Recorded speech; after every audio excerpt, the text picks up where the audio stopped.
There it goes. Alright, welcome back everybody who stuck around. Agenda for today. We're going to check in on Columbina. Because apparently once a week you can get a new little mini quest with her. Sometimes a cutscene. And then after that, we're going to just jump into the Archon quest.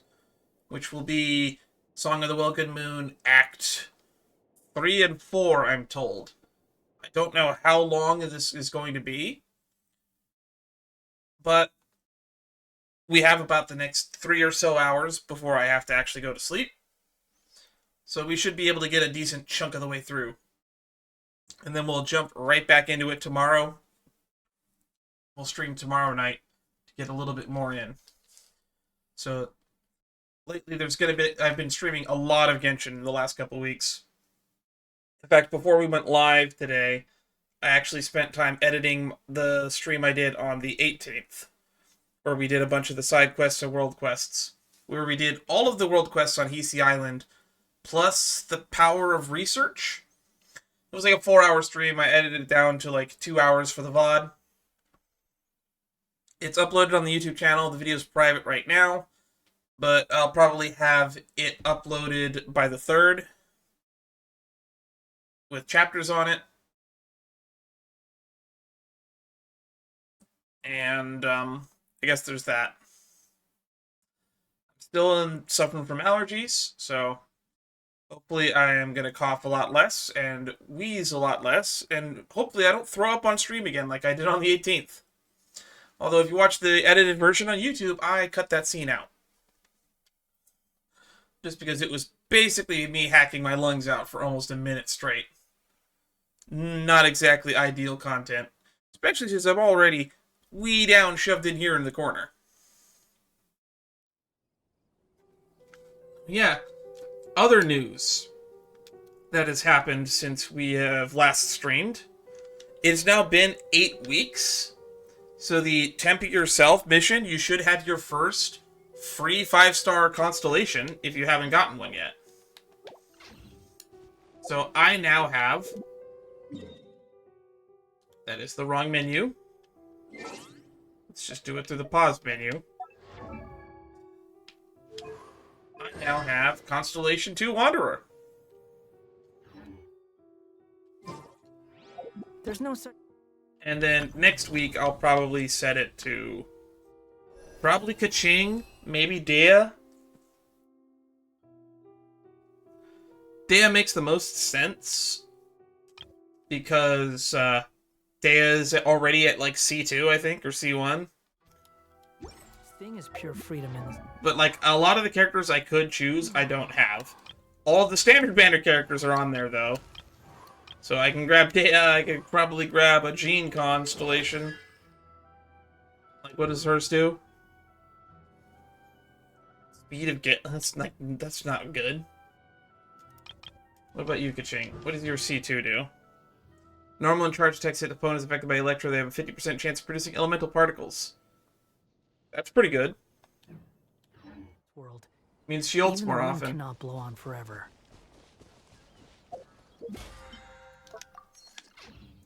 Okay. Well, that's enough of that. So I'm gonna go do my dailies real quick, and then we're gonna go talk to Columbina. Editor me for YouTube will eventually edit this part out.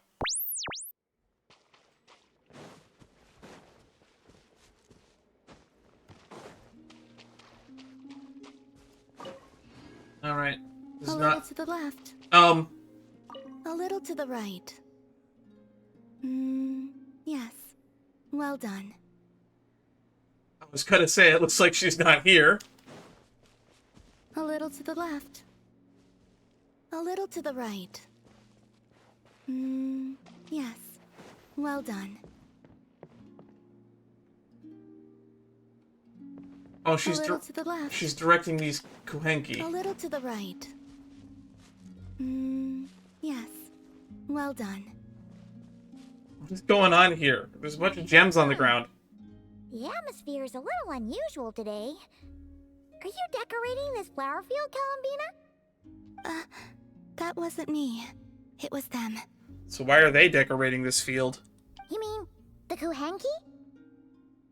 Yes, these stones emit a faint light upon absorbing Kuvaki. The Kuhenki are quite fond of them. Because they absorb light? Or because they have a sense of aesthetic? So they just put them on the ground and play with them? Not exactly. Come over here and look. Oh, did they paint a picture with them? Huh?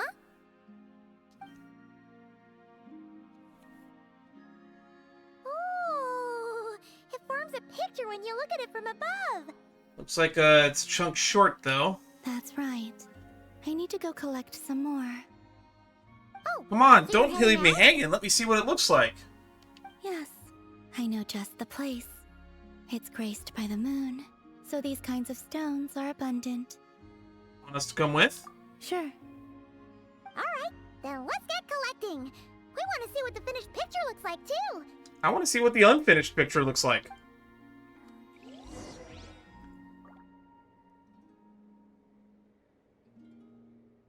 Oh yeah, I can barely see that. There's a circle there, there's a thing there. There's like a moon there. Maybe when it lights up it'll do something, I don't know. Head to the designated location to collect ores.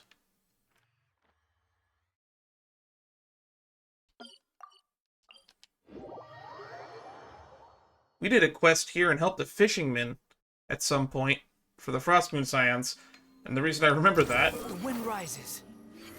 is because I actually just did that mission pretty recently. I just edited it before we started the stream today. Ha! Cha! Ha!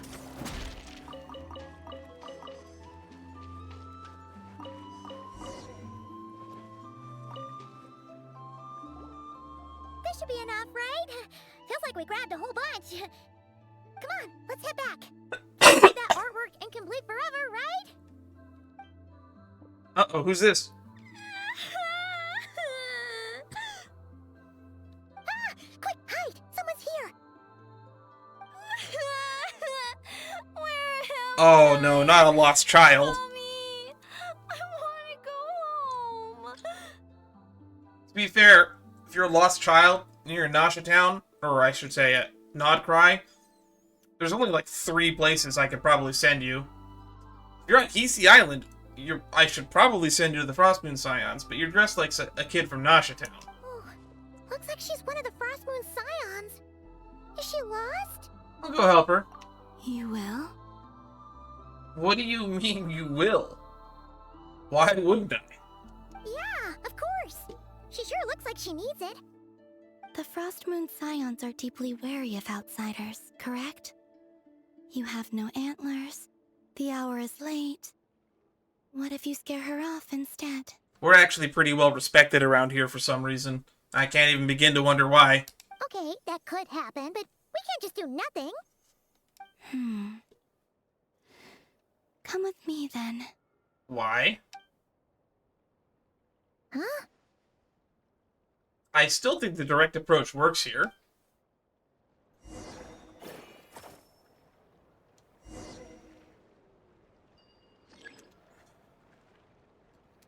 Oh, interesting.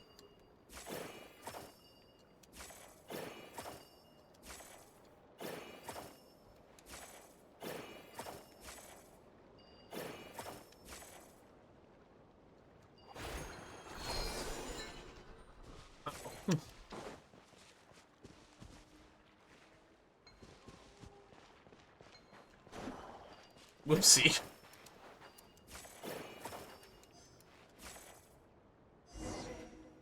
That's the 8 ores that we just gathered. Huh? What's this? It's so pretty.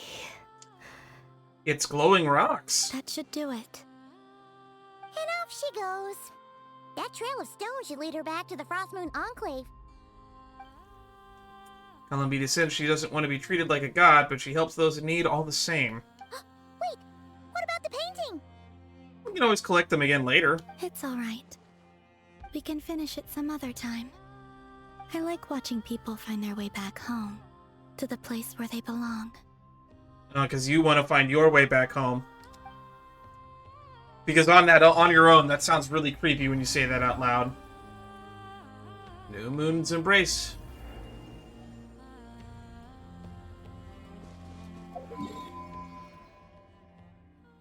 Alright, let's go check what the record keeper has to say.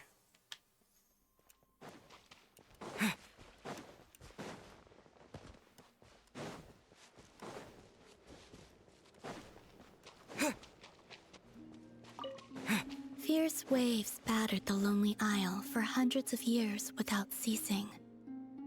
Excuse Until me? a curious bird rode the wild gale into the heart of the storm. As it turned out, the roiling waves were caused by the snoring of a giant whale. And so the bird told the whale a tale of peaceful slumber, and from then on, the great sea was quiet. So, go to sleep, little ones, lest the fearsome whale awaken once more. Kuhenki are an energetic bunch. Lulling them to sleep is no easy task. I've gotten this interaction before. Except the last time I got this interaction, she didn't give a full story.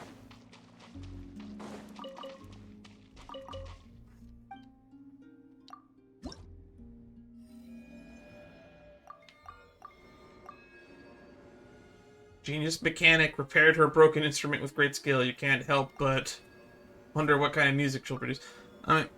I like watching people find their way back home to the place where they belong. Only one more. So tune in next week, I guess. Although if you're watching this on my playlist on YouTube, you could probably just watch the next video that I upload. It'll probably be a week later. Probably not, to be honest. The next video we stream is probably going to be the second half of the Archon quest.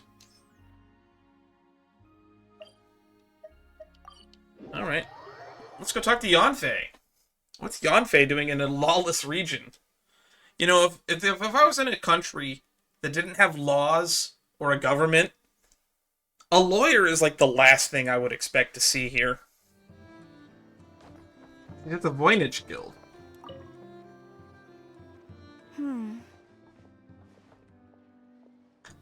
Yanfei, long time no see. We would have really liked to have had your help in Fontaine. Well, well, if it isn't the Traveler.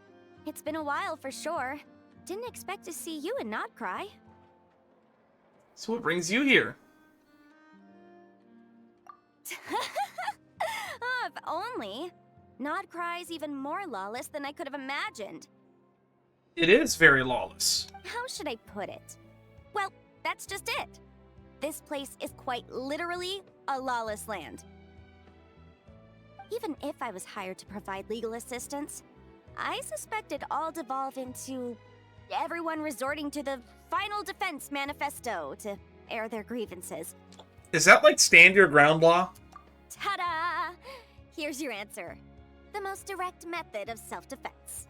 Ah, so that's why it's a manifesto. Okay, enough of that. The reason I came to Nod Cry is to gather material for the new legal guidebook I'm co-authoring with Shinobu. Oh, you two are working together on a legal guidebook. The book's theme centers on the borders of law, and one of its chapters is about what happens when law and order completely breaks down. I don't think law and order has completely broken down here. It was kind of just not here, because this is effectively a sovereign state with no ruling or governmental body. There's no way I'd be able to get an accurate picture of that back in Liyue. So here I am, this infamous land of lawlessness. Talking to a lawyer in a land with no laws. As soon as I stepped into Nod Cry, I knew I was in the right place. It's not like the law here has broken down. It's more like it never existed at all. It might have existed when it was still ruled by Shneznaya, but now it's kind of just an independent state with no governing body. And, unsurprisingly, I haven't run into a single person in my line of work. Being a legal consultant here is probably an easy way to starve. Are you on your own? Hey, Seems don't dangerous. worry. I've got Adeptus blood, remember? Ordinary bandits can't even scratch me. Is that why they call you Tank Faye? In fact, I'm kind of waiting for someone to come and accost me. Then I can drag them aside and interview them on how they survive in such a hostile place. I didn't expect Madam. I don't expect Madam Ping to agree to this. I thought she'd give you something to defend yourself with. Ah, yeah, you have no idea. I spent so long convincing her to let me leave. I'm sure my horns grew out a little. Wait a moment, Yanfei. You did talk this through with Madam Ping, yes? Why, yes, we talked it through. I definitely did.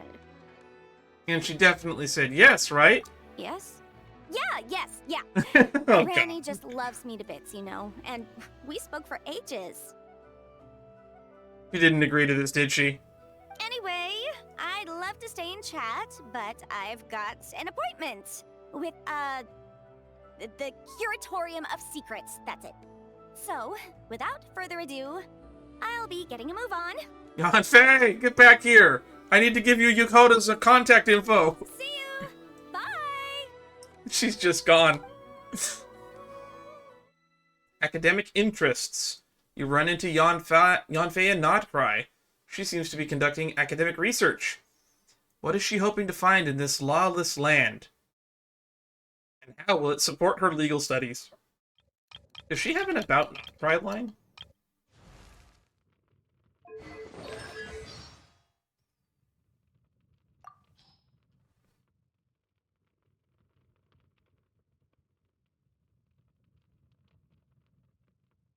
I need to finish building you at some point. Your kit's actually kind of fun.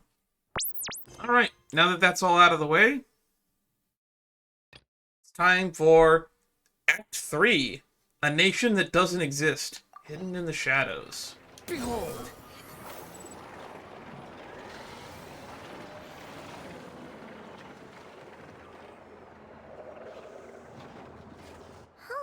It's been a few days since we said bye to the others in Nasha Town. Oh, few days. It's been a few weeks. Still no news about Rerir, though. Where could he have slunk off to? If only he was gone for good. But with all the trouble he stirred up before, there's no way we've seen the last of him. Say that again, Paimon. Hello, you must be the traveler in Paimon? Yes. Mr. Flint has been looking for you. Unfortunately, there's been a serious wild hunt attack over at the quarry. Where's the Thinks it's time to quarry? regroup and figure out a plan. The wild hunt?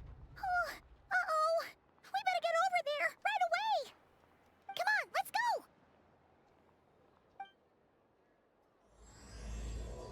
go. Alright, here we go.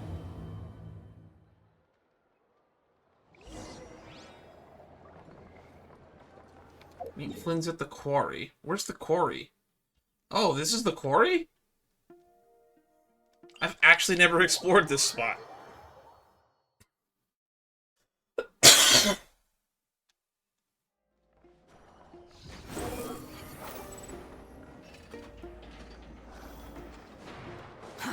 Too slow. The Wild Hunt Following me. showing up here. This is dangerously close to town. Too slow. Are those claw marks?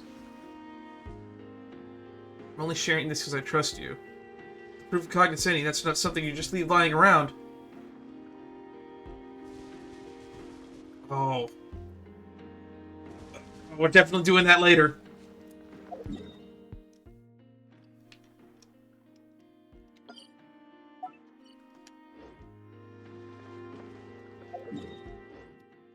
Yep, proof of cognoscenti quest line.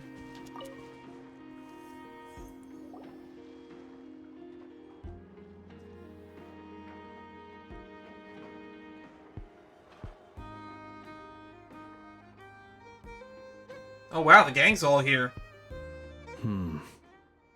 I can barely sense any Kuvaki at all. This whole area feels like a soulless husk. Looks like his appetite truly is insatiable. As if the power of that energy cannon wasn't enough. He's not seriously still getting stronger? What's his endgame here? I don't know. Stealing the moon? Like Gru? Ah, everyone's here already. Hey, we made it. So, what's going on? We've all been on high alert since we split up a few days back, expecting Rerir to strike again. But it's like he just vanished into thin air. No one has seen him nor found any trace of his presence. I mean, Varka ran into him at the end of the last Archon quest, but we didn't get to see that personally. And I guess Varka, who we were here to meet up with, we still haven't ran into yet. That is, until this morning, when a ratnik found signs of wild hunt activity while out here on patrol. As you can see, the crystalite itself is physically intact, but the Kuvaki it contained is all but completely diminished. And we're sure that Rerir did this. Who else? He's the only one who could pull off a stunt like this. Kuvaki loss has reached critical levels. Rerir of Solnari set to maximum threat level. He wasn't already at maximum threat level? What did you have him at before? Warning, unless de-escalation measures are taken soon, he will pose a threat beyond our ability to contain. The consequences could be catastrophic. I'd argue he's at that already, Yanfei. Traveler, do you remember when we encountered Rerir just after regaining his body? Yeah! He seemed like near invincible until like a robot started pummeling him into a wall and shit. And then he turned into this thing where he flew into the sky and started shooting millions of arms at us. That blew up the entire area and we got teleported away. How could I forget? There wasn't a shred of sanity left. Nothing but madness and rage. I remember it well. He was already extremely dangerous even then. Yeah, didn't he shout out a bunch of names? Then he started raving about how nothing in this world mattered to him. I think he said Vedalfinir. He said Thalindus a few times. Don't know who Thalindus is. And I feel like he said another name, but I can't remember. Oh, Paimon gets so thinking about it. Oh, but the thought that he's still out there, lurking somewhere in Notcry, waiting for his chance to strike? Oh, even chillier. You think he can still impersonate people? Last time we fought, we were already at a disadvantage. If he has such overwhelming strength, why would he suddenly go into hiding? That is a good question. Yeah, if I were him and I wanted more Kuvaki, I'd just take it by force. No point staying in the shadows. Unless something went wrong. His whole resurrection thing didn't exactly go smoothly. Because we deflected a lot of the laser. The other thing is, how does someone who's completely lost their mind still have the wherewithal to cover their tracks so perfectly? Personally, I don't think he's completely lost his mind. Beats me. It seems like he was losing part of his mind, but I think he still had some level of composure. According to certain medical studies, insanity does not always entail a complete loss of rationality. It may be that he is simply living in a world of his own. That actually sounds about right. He was ranting away to himself the whole time, like he had zero interest in talking to us. But then he gave an entire speech about knowledge. There are many unanswered questions here. He could be right under our noses, and we'd still be in the dark. Besides his name and title, we know little about him. Certainly nothing about his past, or what he might be hoping to achieve. Columbina probably knows a decent bit about his past. Exactly. And we wouldn't even know where to begin looking. Even Boss hadn't heard of the Rerir of Solnari before all this. Seriously? She hadn't? I'd be willing to bet that even if we gathered together every scrap of intel in Nodcry, we still wouldn't find more than, like, 3 useful facts about him. 3. Well, what about information from other nations? Like, the 5 sinners are pretty well known. So, if we do nothing, he'll just keep getting stronger. But if we want to investigate him, we have no idea where to look. I would go to Fontaine, personally. The last time we got any information on a sinner, it was there. From, Skirk, who actually, now that I think about it, we ran into Skirk here of all places during one of the anecdotes. Last time we had Marionette and her big robo-buddy to help us. And we Bologna. still barely held our ground. If we had to face him alone... We did. Oh, Paimon's head hurts just thinking about it. What are we supposed to do against a threat this big? Well, I do have a little hunch about his next move. Given that he attacked the quarry, I'd say it's likely he'll target other places rich in Kuvaki. So he probably will go after Columbina at some point. Somewhere like the Eye of Krati, or the Pillar of Embla. One thing's for sure. If we just sit back and let him keep absorbing Kuvaki, we really won't stand a chance against him. Yeah, it's like the boss is leveling up off screen. A perfectly reasonable hypothesis. However, it is worth noting that these two locations are quite far apart. To investigate them both, we'll need to split up. I agree, we should split up. Right now, Rerir's goal seems to be gathering Kuvaki, not fighting us directly. Once we're done, let's regroup on Hisi Island. Wait, why Hisi Island? Because he's probably going to go after Kutar. If I recall correctly, your largest goddess statue was carved from Kuvaki-rich ore, was it not? That's right. Yes, it could well be a potential target of his.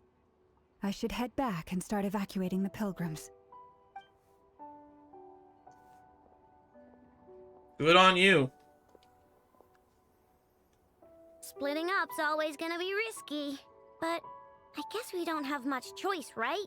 We're in a race against time here. And if we do run into Rerir, what then? That's when you follow the third rule of treasure hunting. Run like the wind. They're really getting the most out of her model having a 3 icon with her hand. Didn't you say the third rule was go with the flow? I'm glad you remembered, Paimon, because I did that so many weeks ago and I did not remember what the third rule was. I don't know. Did I? Anyway, whatever. In this situation, go with the flow means go find backup. Agreed. If anyone finds so much as a trace of Rerir, do not pursue him. Get out of the area and alert the rest of us as soon as possible. We need to put safety first. All right, we'd better get moving. Come on, Anefa, let's go. Oh, we're teleporting. That's the cannon. It's the town.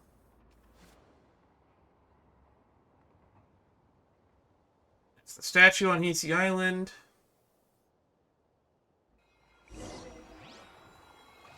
Go to the Frostmoon Enclave. I guess nobody found any intel.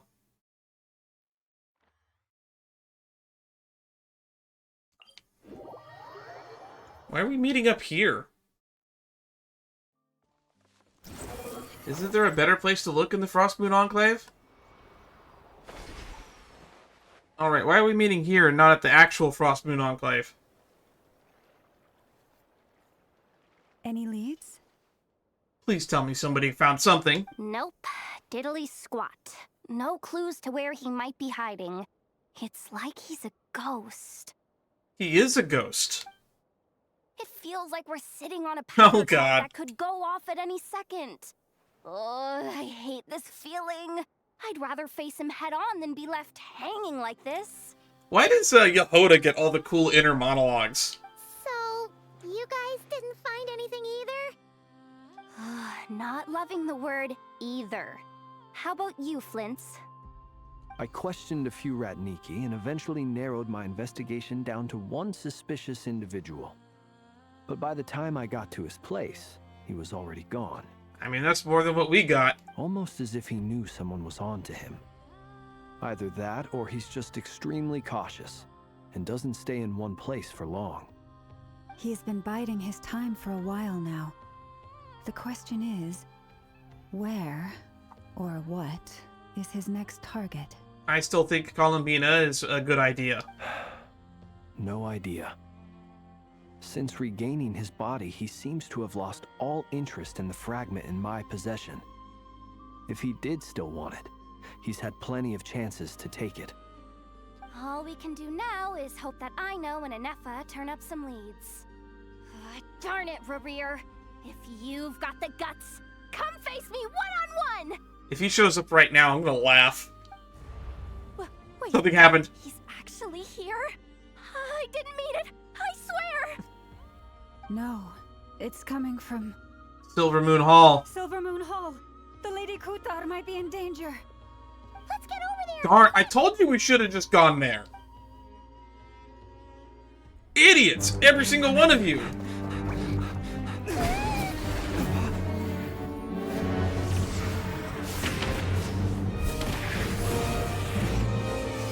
Man, when did Genshin turn into DBZ?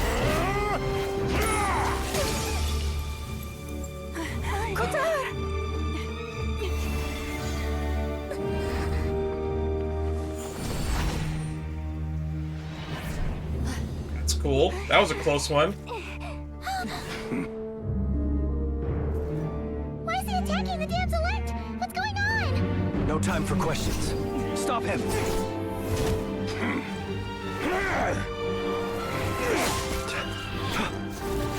I wasn't expecting a cutscene so early into the quest.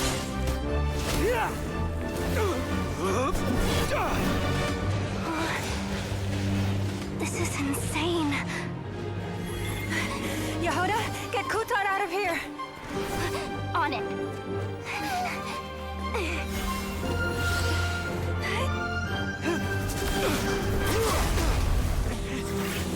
I don't think we can stop him. Look where your feeble light has gotten you. Now, Pull, Paimon, you shall pull! plunge into darkness. Thalindus, soon I will find a way. Watch out. Yehuda, you might want to dodge.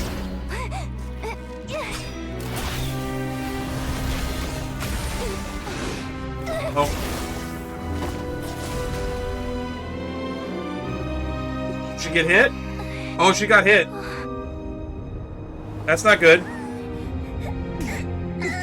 Pull, Paimon, pull!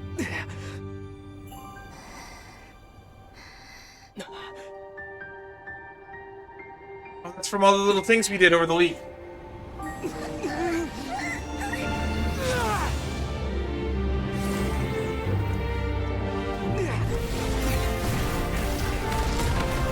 Man, his aim sucks all of a sudden. Oh, enough to see her, thank God.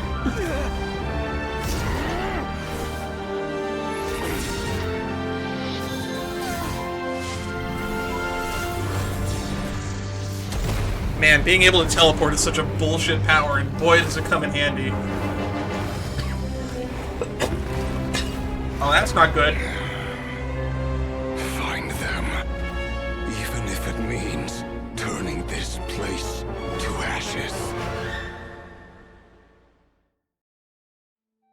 That was a pretty epic cutscene. This quest is just starting, too. That was too close. We barely made it out of there alive.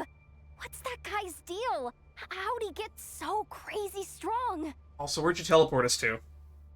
He's one of the 5 sinners. That probably wasn't even his full strength. He's a threat to this entire nation. I doubt his strength could even be measured by conventional standards. That is a good point, Flins. He is probably interplanetary. I have a question. Oh, hi, Aino. When me and Anefa showed up, we saw him chasing after this lady like he wanted her dead. What was that all about? I mean, he is like the rocker of Solnari, right? He's supposed to be like the moon hunter. We weren't there for the whole thing either. They were already duking it out by the time we arrived. Yeah, we didn't see how it all started. God, I It all can't believe I escalated predicted that he was so going to go quickly, straight for we had Columbina. no choice but to step in. Kutar, can you shed any light on the situation? Kutar. Cross-checking database. I see. So you're the one that the Frost Moon Scions refer to as the Moon Goddess? You already knew that, Yanfei. Wait, she's the moon goddess? Oh, no wonder She looks just like all those statues. I know you're a child, but I thought you were smarter than this. There are many reasons why people might worship the moon, and just as many why they might despise it. Fair. That religion be like. I've never met that person before, but there was no mistaking his deep-seated hostility towards me. Why he holds me in such contempt, I cannot say. But since he hunts the power of the moon, it's no surprise that I am a target. Kutar. There are many potential motives. For instance, you help the traveler escape his grasp. This could be his way of taking revenge. No, I think this is just a power grab. It is also possible that he covets the Kuvaki inside you, and seeks to take it for his own. The list goes on. But, right now, devising a counter-strategy should be our #1 priority. The likelihood of this location being discovered is close to 100%. Yikes. A counter strategy? But we don't stand a chance against an enemy like this. I'm surprised you stuck around. Surely our only option is to run. He's not gonna chase us to the end of the world, right? Right? So as long as we can sneak out of Nodcry undetected. No, I can't say that. Come on, Yehoda. This is serious stuff. You can't suggest we all just chicken out. I'll be honest, Yehoda, that's actually not a bad idea. Running is our only option. Huh? You seem surprised, but what other choice do we have? We are facing an enemy we cannot possibly defeat in battle. Well, I mean, yeah, but still. Option B, we need an army. It's not too late. I can distract him, so you have plenty of time to make your escape. I mean, he's not after us specifically. We don't need you to sacrifice yourself for that. Wait, what? You're gonna act as bait? Doesn't that make sense? I'm the one he's after. There's no need for you to risk your necks on my behalf. A coyote doesn't stop for bypassers while it's howling at the moon. Well, that's a funny analogy. I don't agree with this plan. What is it, Loma? The Frost Moon Scions have already grown accustomed to life without their goddess. My presence here is no longer essential, and this is not my home, so you needn't ask me to stay. We can't just roll over and let him get away with this. That's not our style. Also, we want to prevent him from getting Kuvaki, so keeping you away from him is honestly conducive to the nation surviving. Yeah. We can't just call it quits after everything we've been through together. You say we here? This is the first time Columbina's been involved with the group. Besides, she pretty much saved my life back there. If I just ditched her now, I'd never forgive myself. God, I love Yehoda. We can't overlook that you have saved our lives multiple times now. To talk of returning the favor would be a little crass for my liking. But suffice to say that we are friends, and friends look out for one another. Rerir's true objective remains unclear. Even if we were to sacrifice Miss Kutar, there's no guarantee he would stop. Running away won't solve anything. We stand and fight no matter... No, I don't like the stand and fight option. That's even worse. I'm all for running away. In fact, I hear Mondstadt looks nice this time of year. But... Kutar, I know why you left the Frost Moon Scions so long ago. It was because people started treating prayer as a form of trade. They would make self-centered wishes, force you to accept meaningless offerings in return, and then expect you to perform miracles for them, as if that were their entitlement. If it were me, I might have walked away too. But I believe that time can change everything. Agree with that And sentiment. sometimes it takes losing something precious to appreciate its true worth. I got fruit punch here if you're wondering what I'm drinking. After much reflection, I've realized that this was never about whether the Frost Moon Scions need you. Any relationship based on need is purely transactional. What I truly hope is that you'll choose to stay, not out of obligation, but as part of our family. It's a very interesting way of looking at it. You were born here, and now you've returned. Who knows? Perhaps it was the moonlight that guided you home. Kind of, sort of, it did, because she's trying to return to the moon. I never really noticed how sparkly her mask is. Thank you, Lauma. But my power is on the wane. I'm afraid I will be of little use to you now. We'll find a way. It's our turn to help you now. Well then, I'll do as you say. Both times you saved us, we were transported across great distances in an instant. Is that one of your powers as the moon goddess? It is, but I find it very draining. I barely managed to pull it off just now, and it will be some time before I'm strong enough to do so again. Rejected by the world, my power is dwindling. Like a lake, cut off from its source, slowly shrinking away. Now, it has almost run dry. We really need to get you connected to this. Let's call it Mavwika. If we punch a hole in the sky, can you absorb some moon energy from there? What do you mean, rejected by the world? The 3 moons belonged to the ancient bygone era in which they came into being. From the moment I was born, the world itself has been steadily sapping away at my strength. That's why we need the moon marrow to borrow the eternal moon's power. The 3 moons are not one and the same. As the goddess of the Frost Moon, I cannot wield the powers of the other 2. Yet moonlight has a way of blending together. Each can reflect the other's glow. So when our fingers touched, I was able to restore my strength by drawing Kuvaki from the eternal moon's marrow. But this method of recovery is painfully slow. If only we could find the... There's another moon marrow. Oh, he's here. It's the Wild Hunt! Even faster than we expected. We'll have to finish this conversation later. See how those Wild Hunt creatures are running away from us. They're likely just a scouting party, which means Rerir won't be far behind. Then what are we waiting for? Let's get the heck out of here! Also a good plan. Run like cowards is my signature technique. It's my go-to strategy. Never fails.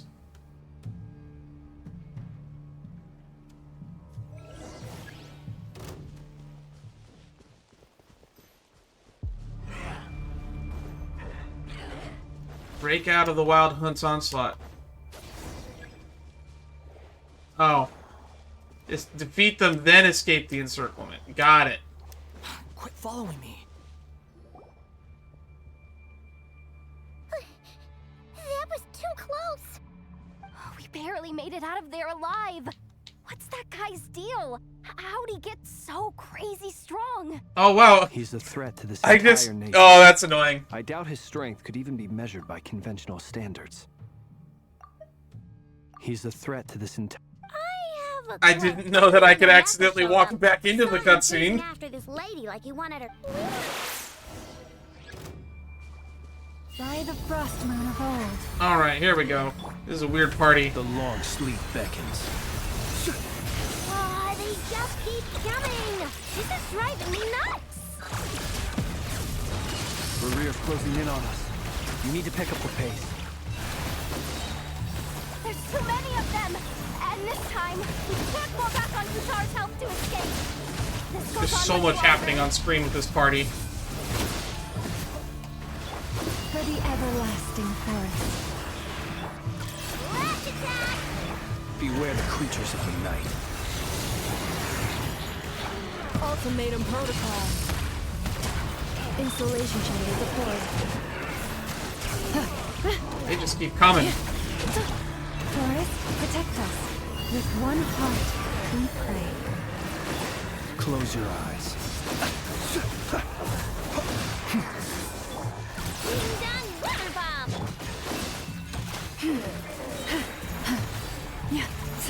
The night cometh.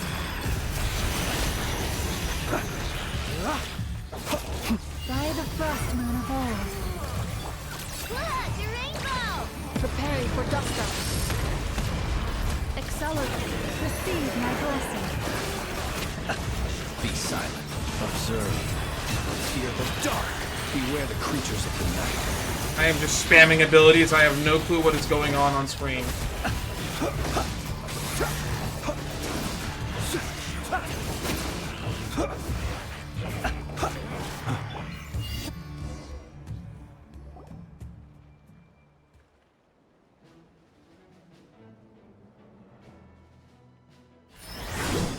It's a big sword.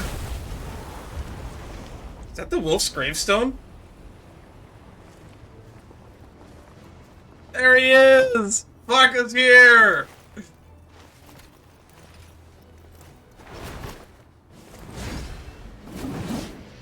Okay, that looks a little bit different than the wolf's gravestone. God, he's so tall. What's the matter? Bit off more than you could chew?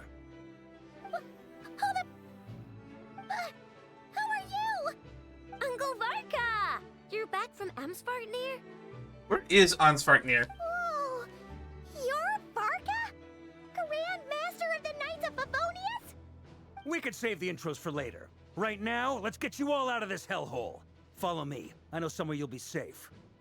Oh, is that where I think it is? That's the one. Come on, move! There's no time to waste. Okay, Yehoda knows something that we don't. Where are we going? The flagship?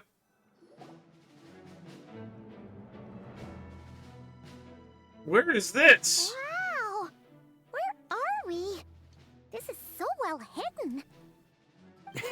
Well, that goes without saying. This is the Knights of Favonius' meeting place in Nodcry, and a contact hub for the Northern Intelligence Network. The Northern Intelligence Network. AKA, the black market of intel. No matter what faction you're with, it's the place to buy and sell information.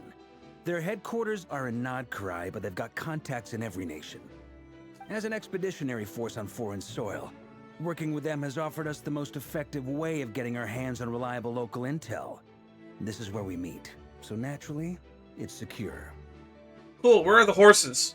Anyway, where were we? Folks from Nodcry should be pretty familiar with me by now. But I believe this is the first time we've met. We've heard a lot about you. Allow me to introduce myself. I am Varka, Knight of Boreas, and Grand Master of the Knights of Favonius. Are you, though? Because I think Jean is kind of the acting Grandmaster right now. You're just a guy that's on an expedition, as far as I'm concerned. We've heard all about you. This meeting's been a long time coming. You look way younger than Paimon expected. But you definitely have that Grand Master vibe. I mean, he looks like he's in his 30s or 40s. Well, I'm no I spring wish he had a chicken. beard, though. Just not showing my age yet. Look at my beard. It's fluffy. So it's like a soft sheep wool coming out of my face. Definitely feeling some of that back pain today, though. Rushed back from Amsfartnir without a wink of sleep, only to get right into another fight with that freshly revived maniac. Another? You mean you fought him before? Probably at the end of the Act 2 quest. Yep. He wasn't nearly as strong back then, but he was still a formidable foe. I brought some of the knights along to give him a little surprise, but he saw us coming from a mile off. My squad took heavy injuries, and I barely made it out alive myself. We knew it might have been our last chance, so we staked everything on it. But still, it wasn't enough to stop him. I tried tracking him down afterwards, but he didn't leave a trace. Even in his unhinged mental state, he's as cautious as any trained operative. So, I decided to come find you. And as luck would have it, turned up to find you being ambushed by the Wild Hunt. The rest, you already know. All right. Is that why he's been frantically absorbing Kuvaki these past few days? Because he sees you as a threat. How strong is Varka if that guy sees this guy as a threat? Maybe I'm part of the equation, but even if I weren't, I'm sure he'd still be gathering power. He's clearly working up towards something. Note to self, Uncle Varka's strength rating officially upgraded. How strong did you consider him before? Guess it's my turn to ask questions now. So, what exactly has been happening in Nodcry? Why has the Wild Hunt returned in humanoid form? And why is it after you? I mean, we had the Moon Goddess here. Have you met her yet? That's a long story, but I'll try to make it quick. I know, brings up Varka up to speed about what happened before. Wow, I had no idea so much had happened. Sounds like you guys have really been through it. So, the Kutar is actually a Fatui Harbinger. And all this Wild Hunt activity in Nodcry is the work of the Rerir of Solnari, one of the 5 sinners. How much about them do you know? Oh, that's a lot to take in. I mean, he's connected Need with some the time Hexen to wrap Circle, my so he head around probably it knows all. about them. I'm truly sorry, Mr. Varka.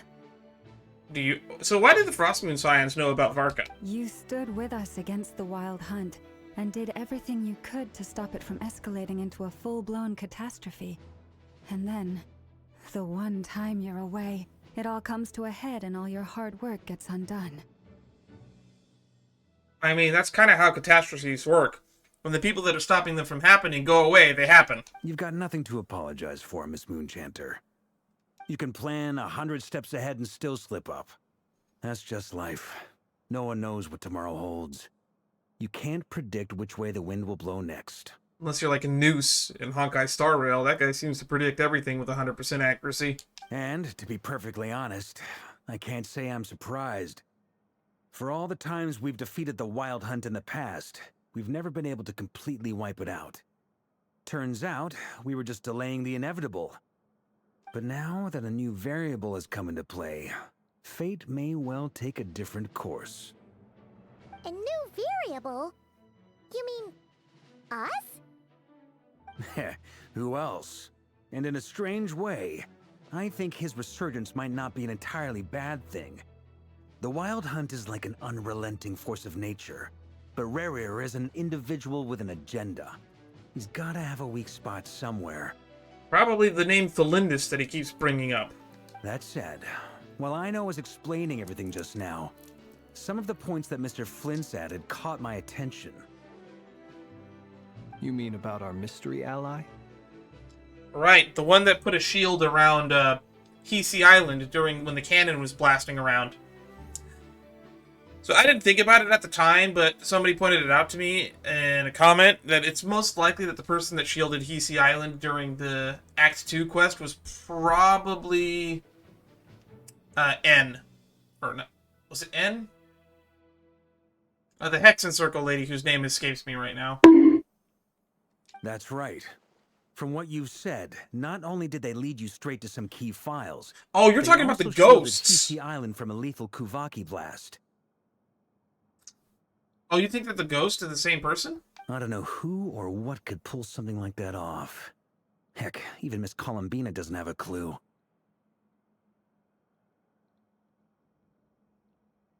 I hadn't heard the story about those files. Would you mind repeating their titles for me?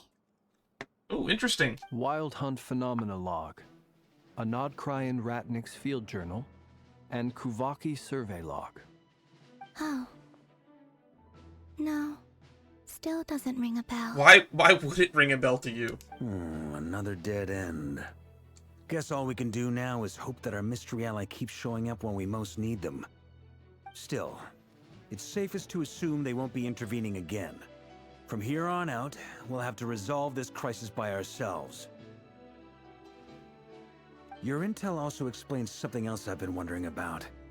The reason I led my team to Amsfarnir was because we'd had reports about a possible source of the Wild Hunt showing up there. Really? But once we looked into it, it turned out to be a red herring. I don't know who was behind it, but clearly, it served its purpose. It's probably Rerir luring you away.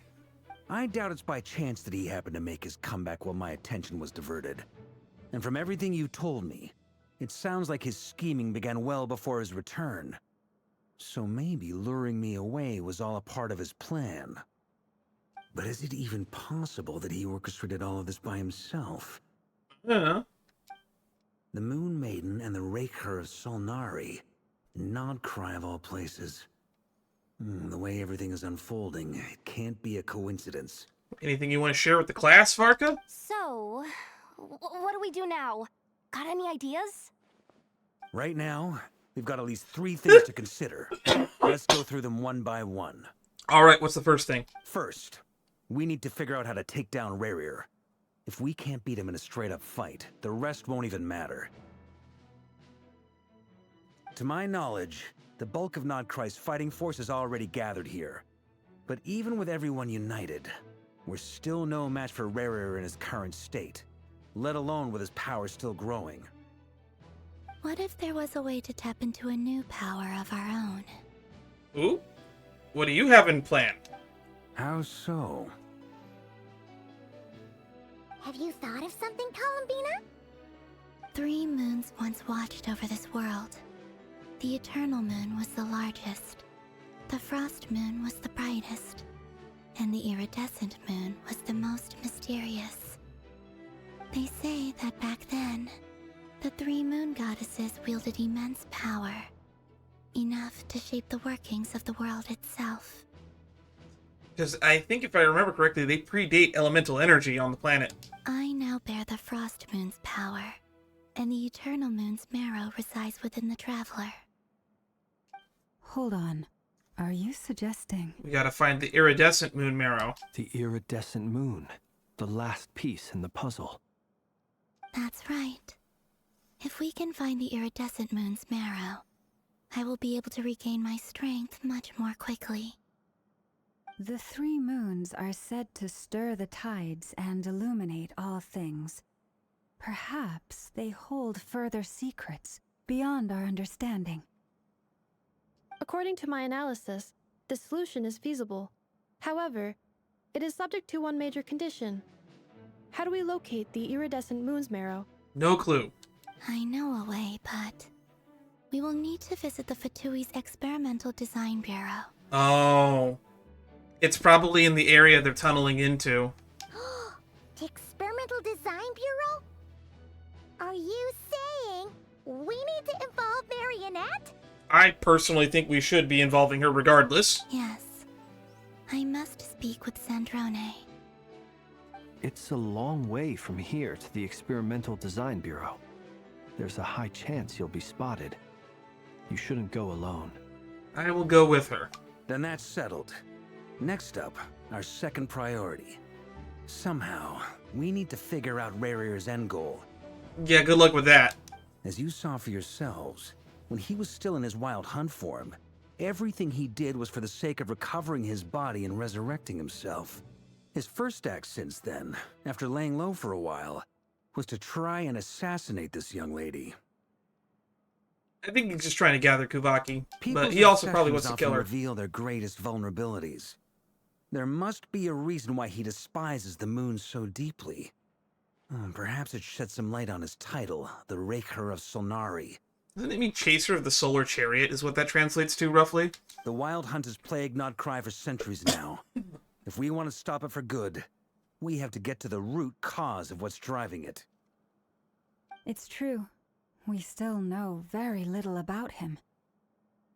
If Kuthar hadn't given us that lead, we wouldn't even know his name. But where would we even start? I doubt even the Intel Queen of Nodcry has a clue, and she has info coming out of her ears. Have we asked Dory yet? Also, is Dory the Intel Queen? I know that it's probably Nefer, but this is Aino that's saying this. Oh? That's a rather hasty conclusion for someone who's so painstakingly meticulous when it comes to dealing with machines. Ah, she heard me. Ooh, POV shot. Boss! Run, Yehoda, What run! are you doing here? I'm now asking myself the same question. I received a letter from a humble knight of Favonius, requesting a meeting to discuss a major business deal. But it looks like this humble knight had something else in mind. Details, details. Miss Nefer, the important thing is that you've arrived at the perfect time. Since his failed ambush, I've been racking my brains trying to come up with a plan to fight Rerir. Given the severity of the situation, I think it's fair to say that our only chance lies in uniting as one. And I'm talking all the factions in Notcry. Hooray! We get to work with the Fatui again! We can't do this without the Curatorium. But I knew it'd be a tough job to win you over. So, I took the liberty of reaching out for a little chat. Wait a sec. How did you even hear about this place, Nefer? This is probably her place, to be honest, Paimon. Didn't you say this is meant to be the Knights of Favonius' meeting spot? And a contact hub for the Northern Intelligence Network? And isn't it supposed to be super hidden? I would assume that Nefer was part of the Northern Intelligence Network. You really think he could have gotten settled in Nodcry without my help? Besides, I'm the one running this gig. Of course I know where the meeting place is. You mean you're... Allow me to introduce the current head of the Northern Intelligence Network. If it's intel you're after, she's your woman. Pretty much seen and heard it all. Please spare me the flattery. Let's cut to the chase. Seems like you've run into some trouble, huh? I mean, technically you're in trouble too. This is a nation-ending threat that we're dealing with. She's not up to speed already? Well, this certainly qualifies as an unforeseen crisis. On behalf of the Curatorium of Secrets, I wish you all the best of luck. Yehuda, comment, please? So you're just going to sit this one out? Why should I get involved? What could possibly be in it for me? Being alive sounds pretty good. What if we told you we can't do this without you? Llama, you are terrible at convincing people. Oh? Then I'd say, you'd better make it worth my while. I don't work for free. Yehuda, say something. I can't put a price on something like this. It's just not in my nature. But then again, you and I have always been polar opposites in this regard. So I can't exactly say I didn't see this coming. If you insist on compensation, I will pay you. Consider this a formal commission. Sound fair? How much is he gonna charge for this formal commission? You just don't give up, do you? Too bad. I know you well enough to know you can't afford my prices. The riskier the job, the more it'll cost. And a Moonchanter's stipend isn't exactly generous. Unless you're planning to start passing the donation box around among the faithful. Boss, just a thought. If they come up short, maybe you can take the difference out of my next few paychecks. Damn, that's huge. I doubt you get paid that much, but that's really noble of you. Things got really dangerous during the fight with Rerir. If this girl hadn't saved me, I'd be ley line fodder by now. I'd be gone for good, boss. If there's any way we can make this work, I'd really like to help her. Please? I'm begging you.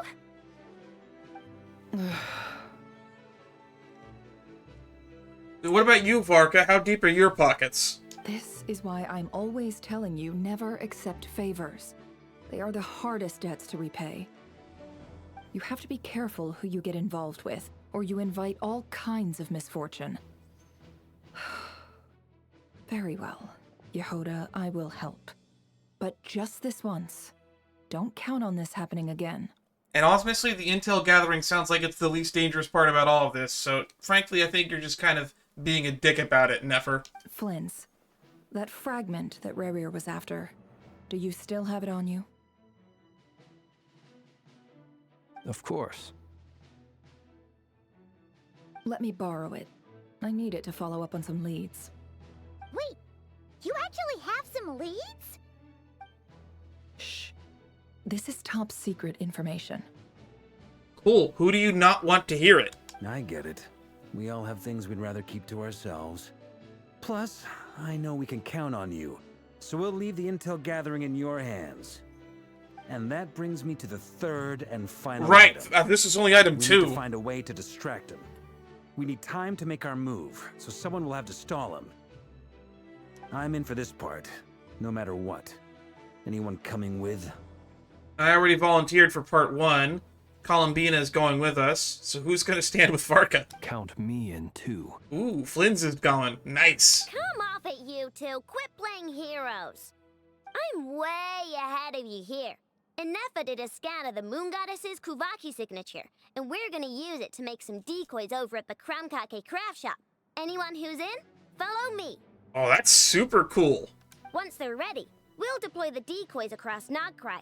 So as long as the rest of you keep moving, he won't catch on to your scent and won't be able to track you down. I like it. Genius idea.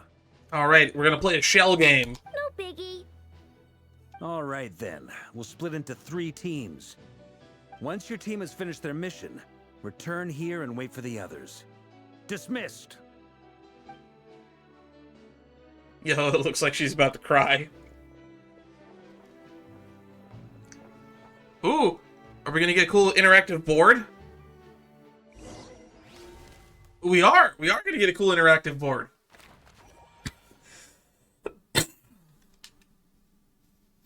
Kuvaki Experimental Design Bureau.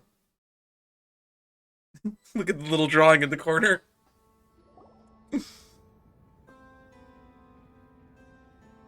They're literally just letting us walk in, huh? Lady Damselette. Wait. And you two? What are you doing at the Kuvaki Experimental Design Bureau? I'm walking here. We've been doing our best to mind our own business lately. But if you're just gonna waltz up here like this, you're seriously pressing your luck. Don't blame us for doing what we have to. Huh. You really think that's gonna scare us off? We're not looking for any trouble. I just want to see Zandrone. Do I need to remind you that you're still a wanted fugitive for deserting us? Why are we having this cordial conversation at all? Either you stop her and arrest her, or you get the fuck out of the way. Out of consideration for our former ties and the crisis we're all up against, we'll let you leave in one piece. But don't even think about trying to get inside. Let them in. Uh-oh. The music changed. I love this. But... I love this. Are you going to make me repeat that? This is so fun. Oh, I love this theme. Marionette has her own theme. I mean, Capitano had their own theme. The Song of the Welkin Moon is very clearly, or whatever that song is that Damselette keeps singing is probably her theme. No, my lady. Zandrone seems to be in a good mood. Must be maintenance day. Must be maintenance day. Also, this music is a little bit poorly mixed. It's a little bit on the loud side.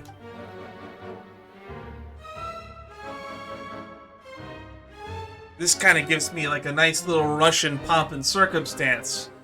So like some Stokowski. Or Dance of the Nights.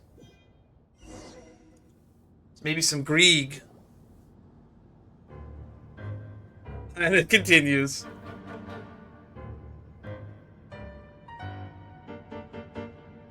So tell me, to what do I owe the honor this time? Actually, before you answer that, just so we're clear, we're not colleagues anymore, Columbina. I don't owe you anything. I promise it's nothing big. So, just out of clarification, how big do you think the favor we're about to ask for is? It seems like you've gotten the wrong idea here. The only reason I let you in was because I was bored. It seemed like a way to kill some time and satisfy my own curiosity. Whatever miscalculations I may or may not have made in the past, I haven't lost the plot enough to even consider sticking my neck out for your sakes. So where's Dottore, by the way? Isn't he supposed to be running this show? I'd like to speak with Arlecchino. Oh. What? That was so surprising that the music stopped. Huh? You mean the knave? I'd like to speak with Arlecchino. Is she in Nodcry? I mean, we were told in the web event that the Pale Star Edict, every single Harbinger has been called to Nodcry. No, she's not.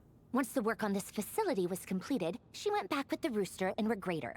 The only ones in Nodcry are me and... What is it you need to speak to her about anyway? I bet she was about to say Dottore. Rerir is hunting me. If I'm going to face him, I must first retrieve the lost moon. She has some ties to the Crimson Moon. Is the iridescent moon and the Crimson Moon the same? Is that where this is going?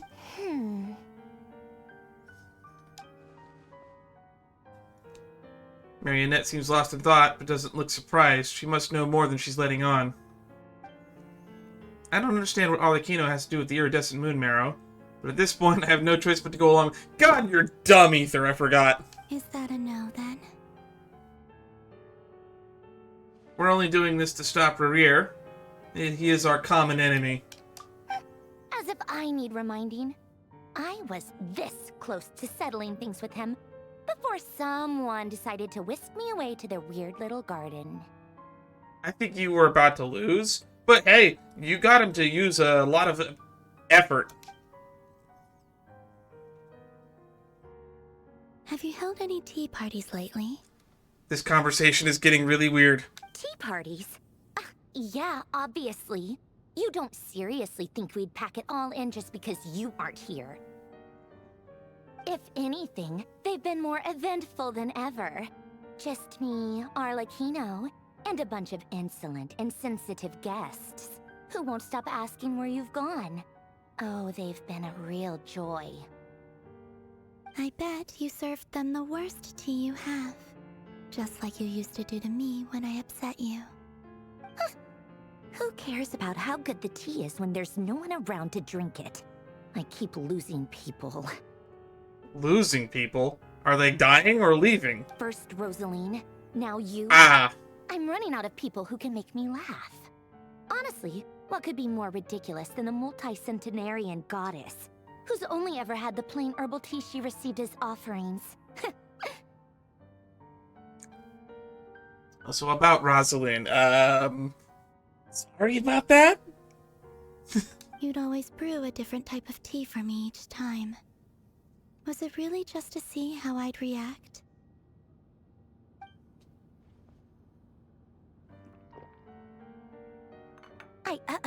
Well, duh. Why else? Watching you squirm was practically my only form of entertainment. Or was she genuinely trying to introduce Columbina to new flavors? Maybe all that coldness is just an act, and they actually get along. Oh, yeah. And Capitano sometimes used to bring Tartaglia around, too. But I guess we won't be seeing him again. I wouldn't be so sure about that. He's not exactly dead, he's just kind of stuck in a chair. Also, I didn't think that, based off the voice lines we have with Tartaglia, I just assumed that Tartaglia and the Capitan never really got to interact. Well, I guess we are overdue for a get-together. Polonia! Have Febronia pass a message to Arlecchino for me. It's time for tea. Will suffice. Pass along a message for me, too, if you would. My body cannot contain the marrow of 2 moons, so I'll be leaving one of them in her care. Excuse me? Who said you were on the guest list? If my tea meant that much to you, maybe quitting the Fatui wasn't your brightest move. Back when you were under the Tsaritsa's protection, no one would have dared come at you so openly. But that protection didn't come for free. In fact, I paid dearly for it. At the end of the day, it was just another transaction. What exactly did you pay? I just got tired, that's all. I never wanted any part in their grand ambitions, and I've had enough of being treated like a bottomless supply of power. Ah, I imagine Dottore was the one draining you. It brings back memories from the old days, when I was still worshipped as the moon goddess. centuries on, it may be a different group of people, but I see the same greed in their eyes. I figured you'd leave eventually. You didn't have as much of a reason to stay as I do. What reason do you have to stay? The Tsaritsa gave you shelter and protection, but that was it. Nothing more, nothing less. Meanwhile, the Fatui demanded everything from you in return, until it was more than you could bear. I get why you left. And frankly, I have no interest in dragging you back just because the higher-ups told me to. But if you keep hanging around with this riffraff, the next time we cross paths, we might be enemies for real. To be fair, I have nothing against what the Tsaritsa's plans are so far, because they're so vague, and Celestia seems to be an enemy of mine as well. She says that, but she's the one that just caved and agreed to help Columbina. Guess that's our cue to leave. Let's not keep Varka and the others waiting. That might be your plan. But it sounds like someone else wants you to stay a little longer. Uh-oh. Is Dottore here? Huh? What do you mean? Is Dottore here? Is Dottore here? Is Dottore here? Listen.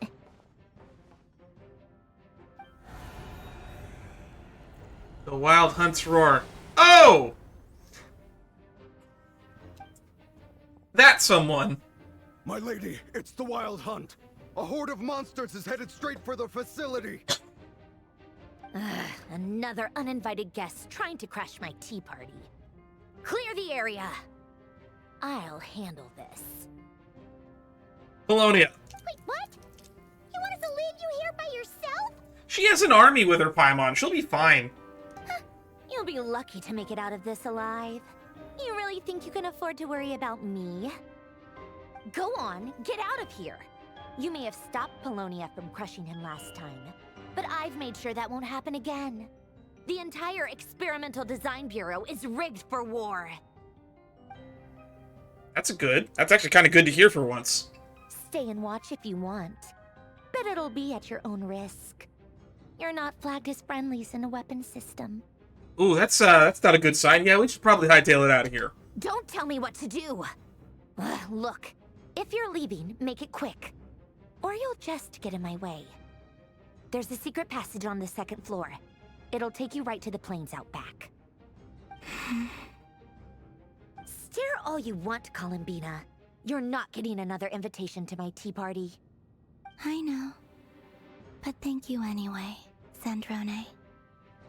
This is exactly why you shouldn't hang around with those people. All their melodrama and sentimental nonsense is rubbing off on you.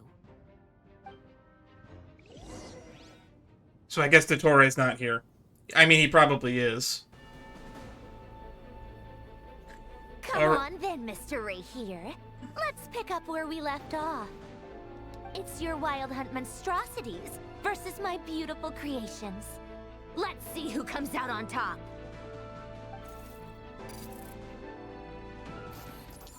Ooh, this sounds fun. Ooh. Are we gonna need to control it? Oh, cool. Oh, nice. Bosco 1, lock onto target.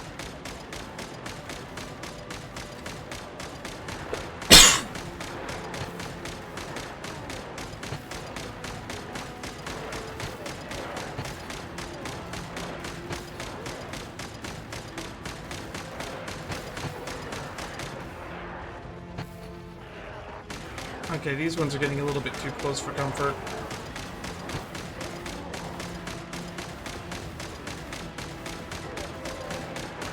So this is Bosco 1.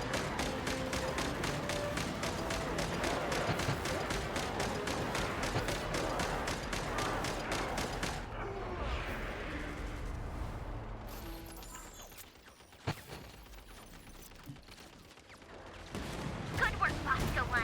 Bosco 2, prepare to fire. Okay, this one seems a little bit more at my speed. Heavy explosives are the name of the game.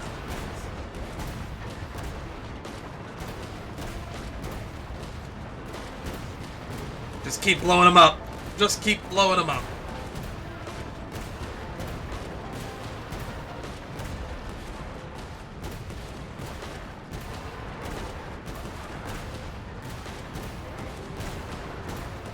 We're actually keeping them pushed back. This feels a lot more effective than just shooting machine gun bullets.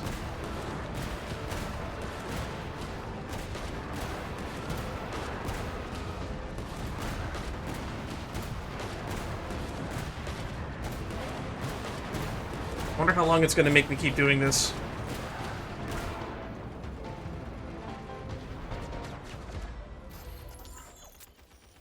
Moscow 3? Moscow 9. Keep them pinned down. Don't let them get near.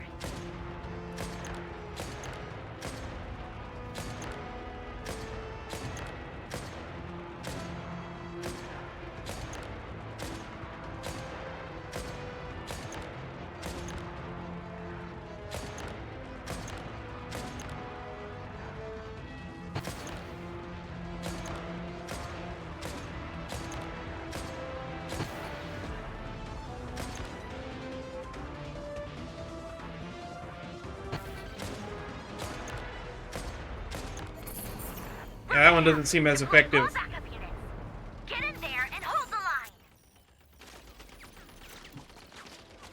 Oh, these guys are big. Focus on the big guys first.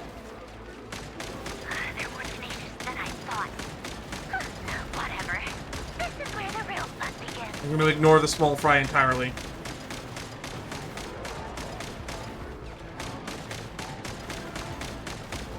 But most big guys take priority.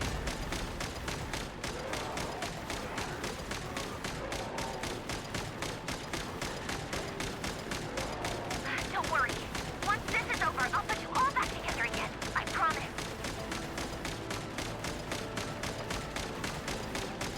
Where's Tartaglia when we need him?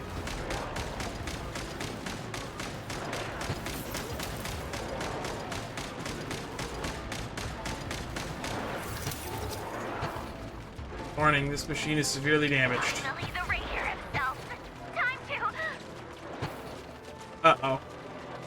He's disappearing. Gun no working. Uh-oh.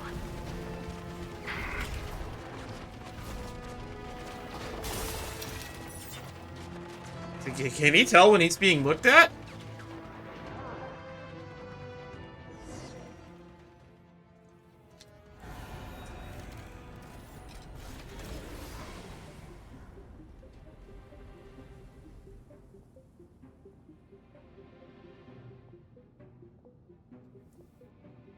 He should not be able to just casually walk in here.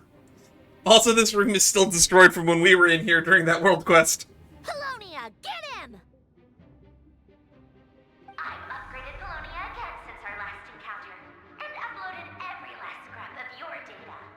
So let's finish this, once and for... She's not here. He's just gonna leave, isn't he? Where did she go?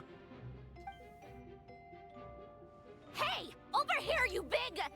Curse it. Moon. Go. Keep searching. She cannot have gotten far.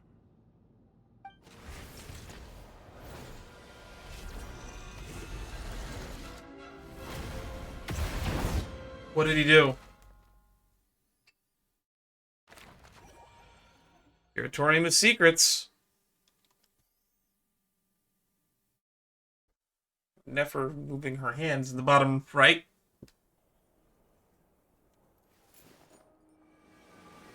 Was that door always there?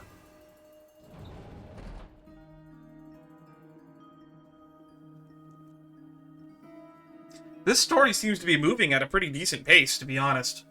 So this is your method for investigating Rerir's past?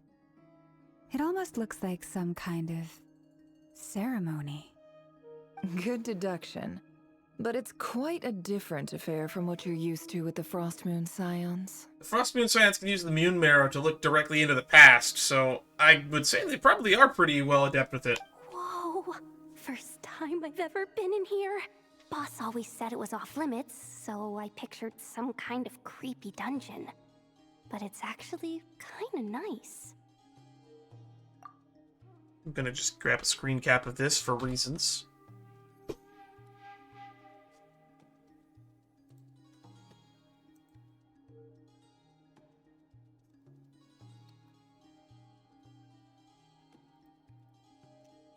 Oh, I guess this must be Sumero decor? That's where Boss is from. And that nice shopkeeper who sold me my treasure compass. Oh god. You got ripped off by Dory, didn't you? I'm not sure exactly what you've got planned, but it looks like you're all set. When do we begin? Is that a missing cat poster on the wall over there? Whenever we wish. But for some reason, I've got a feeling this isn't going to end well. I got that feeling too, actually. I've never faced Rerir myself, but from what you've told me, his power is beyond anything I could imagine. And he's only getting stronger, too. I, on the other hand, am just an ordinary businesswoman. Our paths should never have crossed, yet here I am, forced to make an enemy of him. If you ask me, you're about as far from ordinary as it gets. So what are you saying? You're getting cold feet? Also, I would say he was already your enemy to begin with. This is a guy that's considered to be an enemy of the world itself. Once I take a job, there's no backing out. Still, I have to ask myself if the power I'm relying on will even work on an opponent of this caliber. And also how to make sure I come out of this alive if things spiral out of control. Death is the one thing we can take for granted. It is the great equalizer, however fortunate or unfortunate we may otherwise be. So it's important to consider how to spend what lifespan we have left. What about immortals, though? Come on, boss. Lighten up. Quit talking about death. It's bad luck. Is it, though?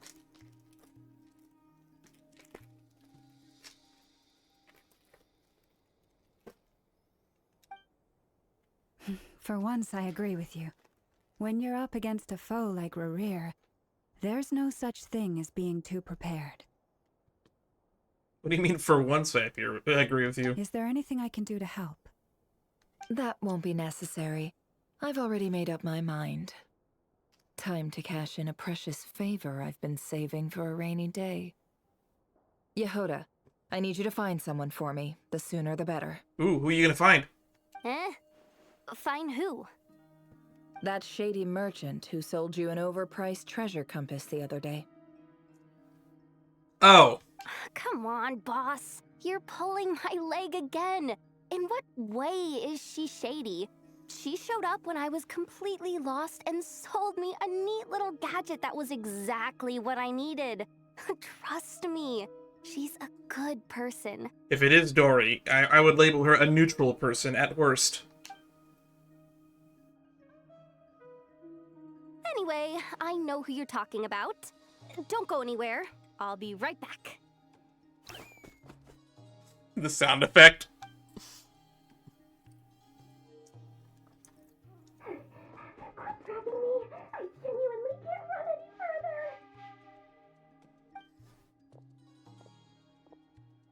Uh-oh. What's happening to the frame rate? Hey, aren't you...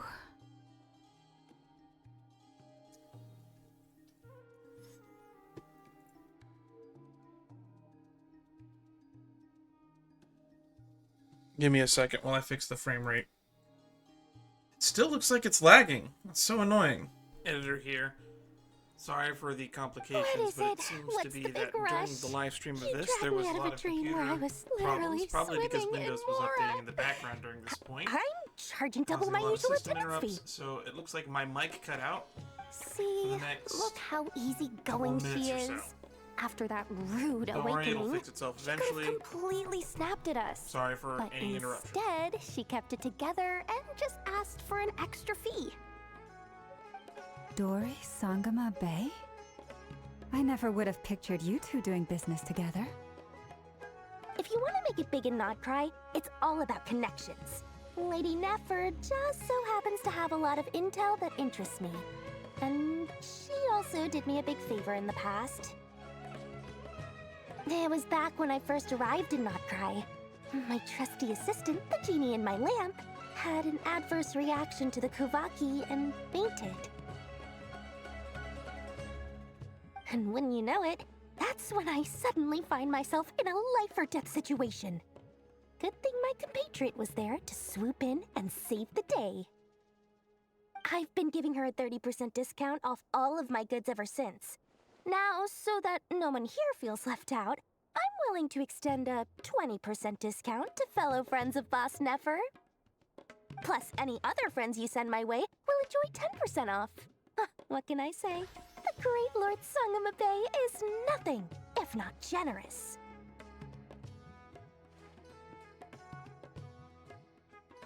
So, let me guess.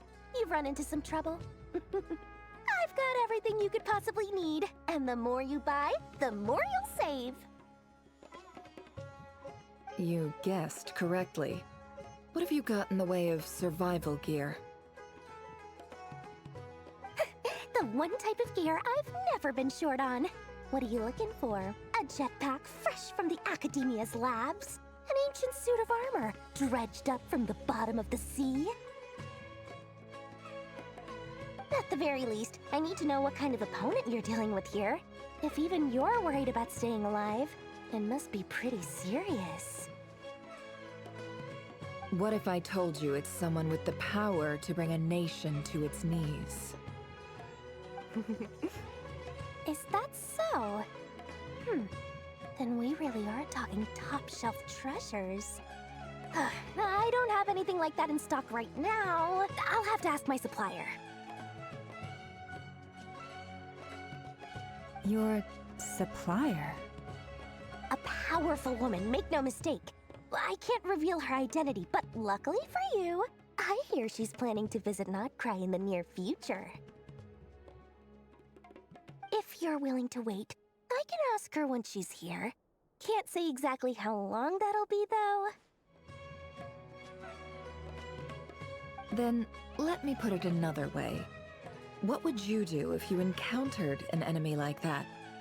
Roll over and serve yourself up on a silver platter? Of course not! I have a handy little trinket from one of my generous suppliers, which... Hold on. What exactly are you getting at? No, no! This is for my personal use only! Let's just say I'm borrowing it, all right? Just for insurance purposes. You'll get it back later. Favors are the worst kind of debt to owe, and now you've got a chance to repay one. A win-win situation, don't you think? Fine. You can borrow it for 5 days. No, make that 3. And for every extra hour after that, I'm charging you 1,000,000 mora. Deal? Deal.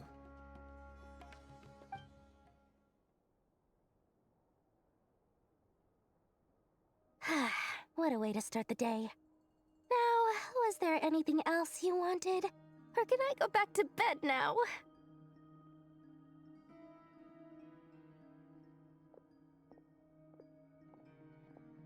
That will be all. Take care now. Don't trip up on your way back, friend. See you later! You're my favorite shopkeeper.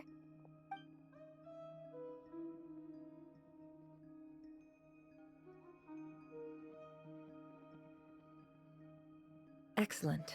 Everything is well and truly ready. The ceremony can now begin. After initiating the ceremony, your minds will follow me wherever I go. You will see many strange things in your mind's eye. So remember, don't be frightened, and don't make a sound.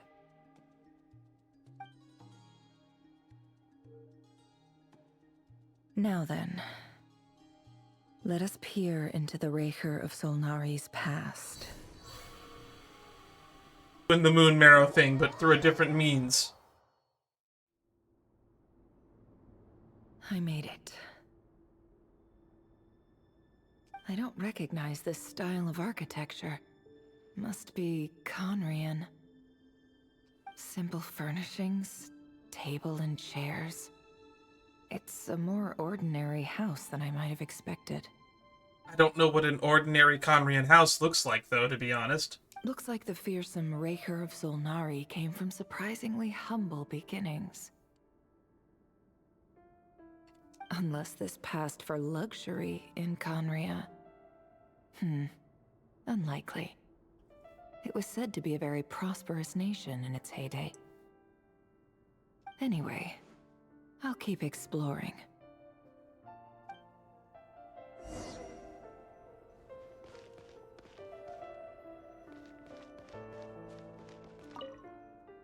Few storage boxes sit next to the cabinet. Everything in sight is neatly organized.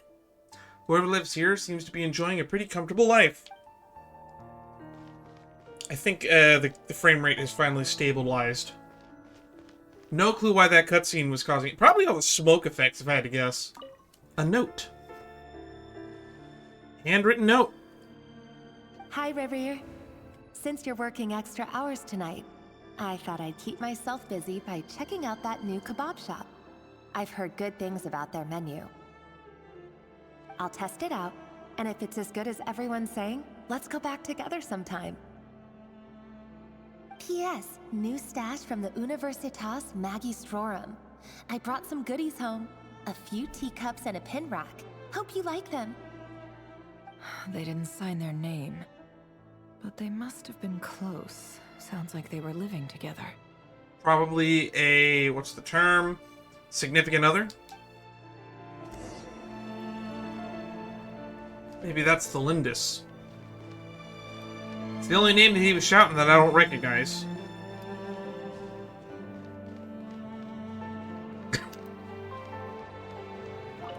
Journal.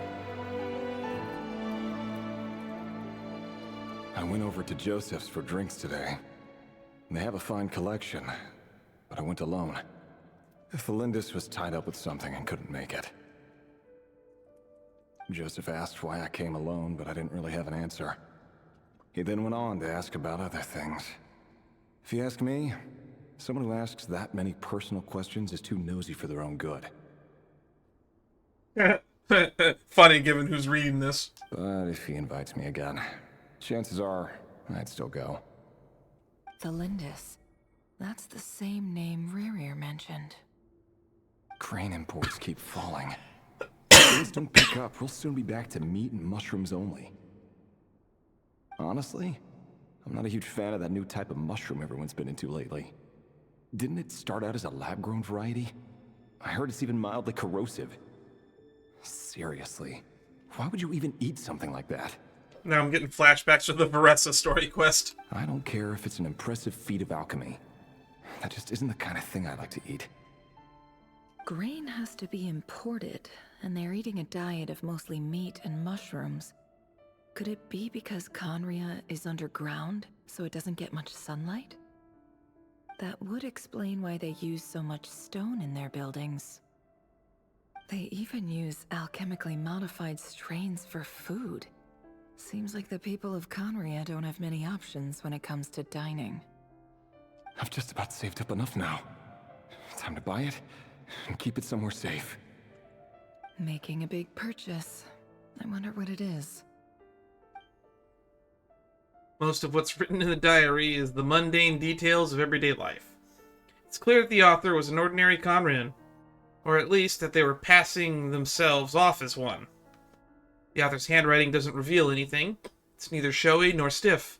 In fact, it doesn't really leave any particular impression. My handwriting leaves a really amazing impression, because it's bad. He really is a professional. No wonder he's so good at covering his tracks. Despite what he's become, it seems like he's retained certain habits, at least in this regard. At the end of the diary, you notice a page with a shallow indentation along the bottom. The previous page has been torn out. For now, its contents remain a mystery. Did Rerir rip it out himself? I wouldn't think about it too much personally. All of my notebooks usually have pages towards the back ripped out because I was either lending paper out or I needed something disposable to write on. But pen marks in these leave a trace. With something like charcoal to add some color, you just need to find the right angle. Whenever looks around, she sees a fine charcoal pencil on the desk. Before long, she has restored the missing words. Compared with the forgettable handwriting from before, these lines have been scrawled in a rougher, more haphazard way, as if the person who wrote them was in an emotional state. Before I met you, I was convinced that my heart was nothing more than a stagnant pool. The burial place of a fallen moon. A withered, windless grove where the waters rested forever unrippled. It was you who helped me see that my heart hadn't entirely withered away. That it could still beat to the rhythm of love. Ah, so it is a love story after all. This is just trivial sentimentality from the looks of it. Why would he go to the trouble of hiding that? Maybe because he was embarrassed about it. Or because it was cringe. The burial place of a fallen moon.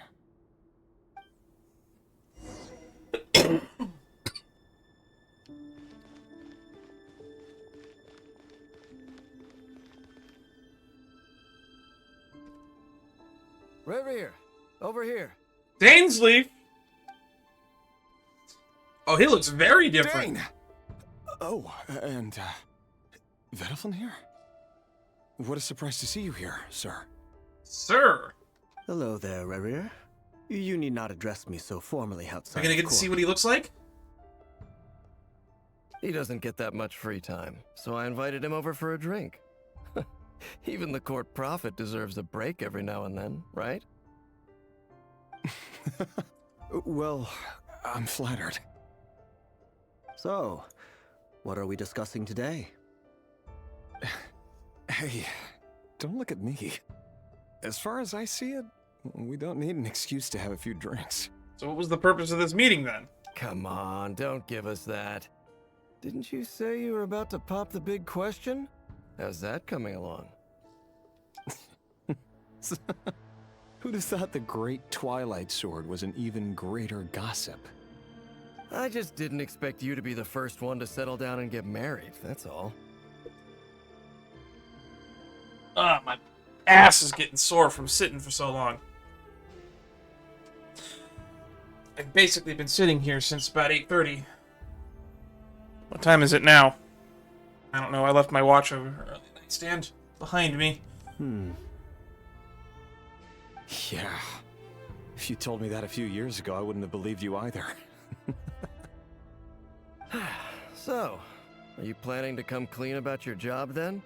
I'm guessing you still haven't told her. You're like an assassin or something, aren't you? Sure, I'll have to tell her at some point. But I'll need to pick the right time and place. To be honest, I have no idea how she'll take it. Come on, stop being such a pessimist. For all you know, she could be thrilled. I bet she'll be much more impressed by your actual job than the one she thinks you're doing now. So what is your actual job? A member of the King's Guard. Quite the cover story. Does the king himself even know? Of course he does. Anyway, enough about me. How have you been? Me? Same old, same old. Nothing much to... Huh? What's up, Fed? It's nothing. He sees something in the future, doesn't he, Mr. Grand Prophet? Vedafilnir, Dainsleif's elder brother. Renowned throughout the court of Conria as the Visionary, and said to possess a wisdom far beyond the reach of any ordinary man. And yet, despite the gulf between us, he seems to have something to say about me. Does he even know me? Does he see me as a friend of his brother, or just another of the Vinster King's blades? So you're a Vinster King blade. Why did he react so strongly? Was it really to do with what we were talking about? Brown, curly hair and brooding blue eyes. So this is what Rerir looked like back in the day. I think he looks cooler now, but he looked pretty charming for the time. Perfectly normal. No different from anyone else.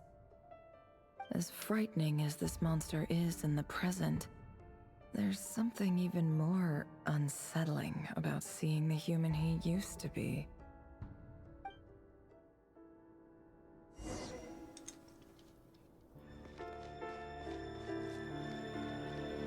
Like the mirror. Was that there before? I didn't notice it.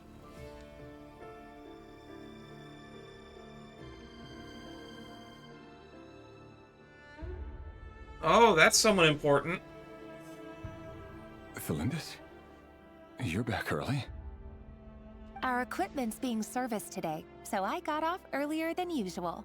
How's your day been? Aw, why the long face? Is something the matter? Has your boss been giving you a hard time again? Went for a drink with Dane and the others after work. Isn't that a good thing? Say it, you moron.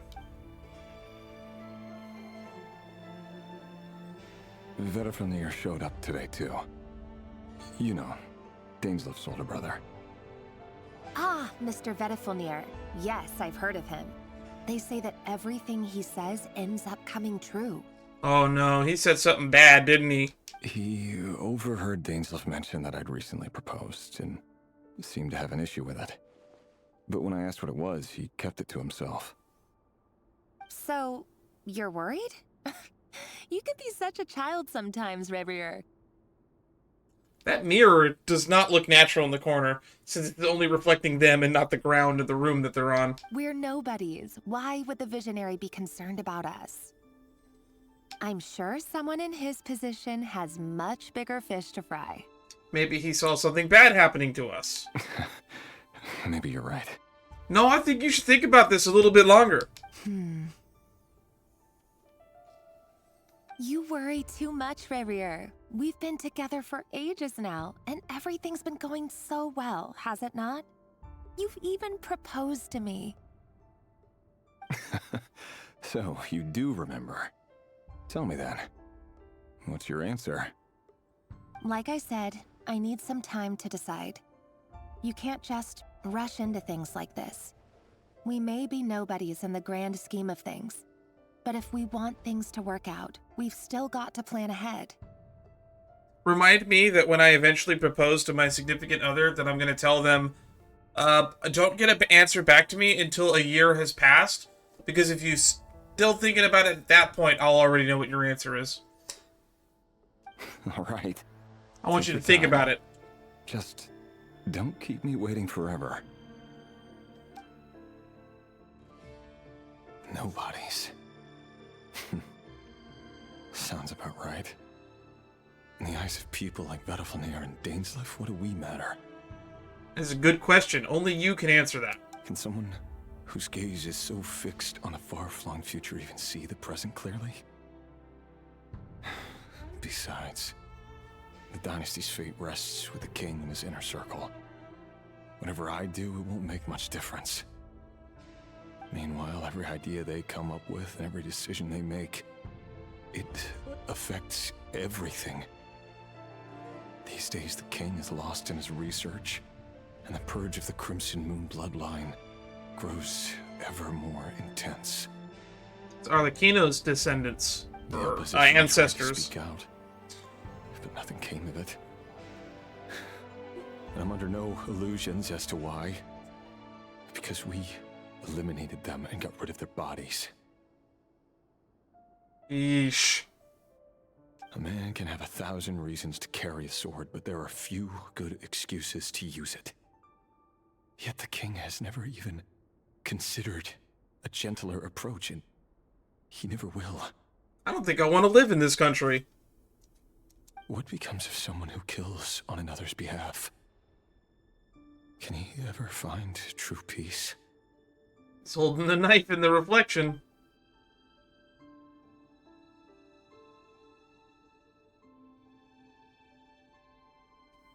Thelendis, You want to come clean? It's nothing. You were right. Fate has never smiled upon nobodies like us. But by the same token, it's unlikely to bear a grudge against us either. There's no reason we can't keep living happily together, cherishing the simple joys of each day as they come. See? You just need to stay positive, Rerir. Kind of looks like Alicia, but with blonde hair, now that I think about it. I can feel your warmth, your breath. You're right there, right by my side. Just seeing you makes me happy in a way I can't explain, and that's something that no one could ever take away from me. So smile, my love. Let go of that frown. You're right, Thelendis. I've just been overthinking things. That's better. Getting caught up about things like this will only ruin our evening. Speaking of which, all set for the ball tonight? I need to go get ready. You go ahead. I just have a few things to take care of, then I'll come join you. Even busier than the big shots, huh? Fine, I'll go get started. But don't be late. If you keep me waiting too long, I won't be a happy bunny. Moon Rabbit. Moon Rabbit immediately jumped into my head. Okay. Relax. I'll be there. Seriously, though, you drive a hard bargain. You're really gonna leave my proposal hanging and still expect me to take you to the ball? Well, that goes without saying. I already told everyone I'd be coming with a dance partner. Besides, they're two completely different things. Let's take it one thing at a time, all right? Cool, the proposal is one thing. Let's get to the dance thing after you answer the question. I'm just kidding. I don't care. Alright. White outfit it is. It seems like Rerir was deliberately hiding his ties to the intelligence services by giving the impression that he was just an ordinary member of the Venster King's Guard. He clearly doesn't want his would-be fiancée to know about his other life. Then again, that's hardly surprising. People in the intelligence trade rarely do. He doesn't strike me as an intelligence trade person. He strikes me as an assassin. Who'd have thought we were in the same line of work? Let's dig a little deeper. Oh god, that's creepy. Oh, that's super creepy. Leave the hut.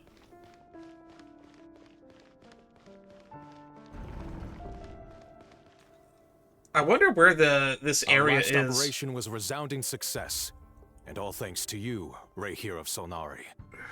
In total, we apprehended 32 dregs of the Crimson Moon, and 67 accomplices. Great. He's a genocide officer. It's even worse than I thought.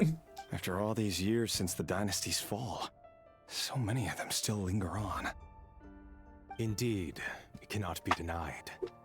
Yet it was destiny that the Crimson Moon should be overcome by the eclipse, and that His Majesty, the all-seeing Venster King, now guides our nation on the path to prosperity. Conria has no further need for a dead moon. But alas, there will always be those who refuse to see the truth, choosing instead to romanticize the past. Oh, I just realized. The reason he's called Rocker of Solnari, the Moon Hunter, is because he's supposed to be hunting and killing the descendants of the Crimson Moon Dynasty. Oh, it all makes sense now. Oh, that's kind of clever. That's not entirely true. Much about the Crimson Moon era was worthy of remembrance. And that's exactly why they keep trying to see it restored. Many of its secrets remain unsolved to this day. As it happens, that's precisely the field of study my partner is devoted to. You still haven't told her what you really do for a living. Probably because, she might hate you for it. Where would I even start? How do you tell someone that you're one of the king's hand-picked executioners? That your hands are steeped in blood? You didn't choose this life, any more than I did.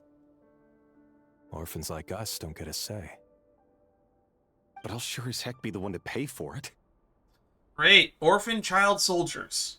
Classic. Speaking of which, we need to be more rigorous in the way we identify direct descendants of the Crimson Moon.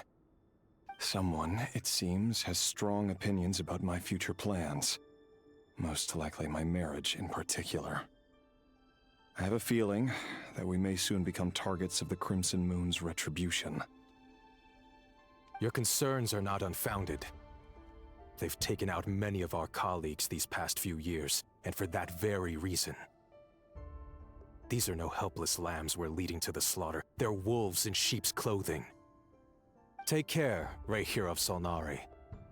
I look forward to toasting you at your wedding. Thanks, Thorkel. You look after yourself, too.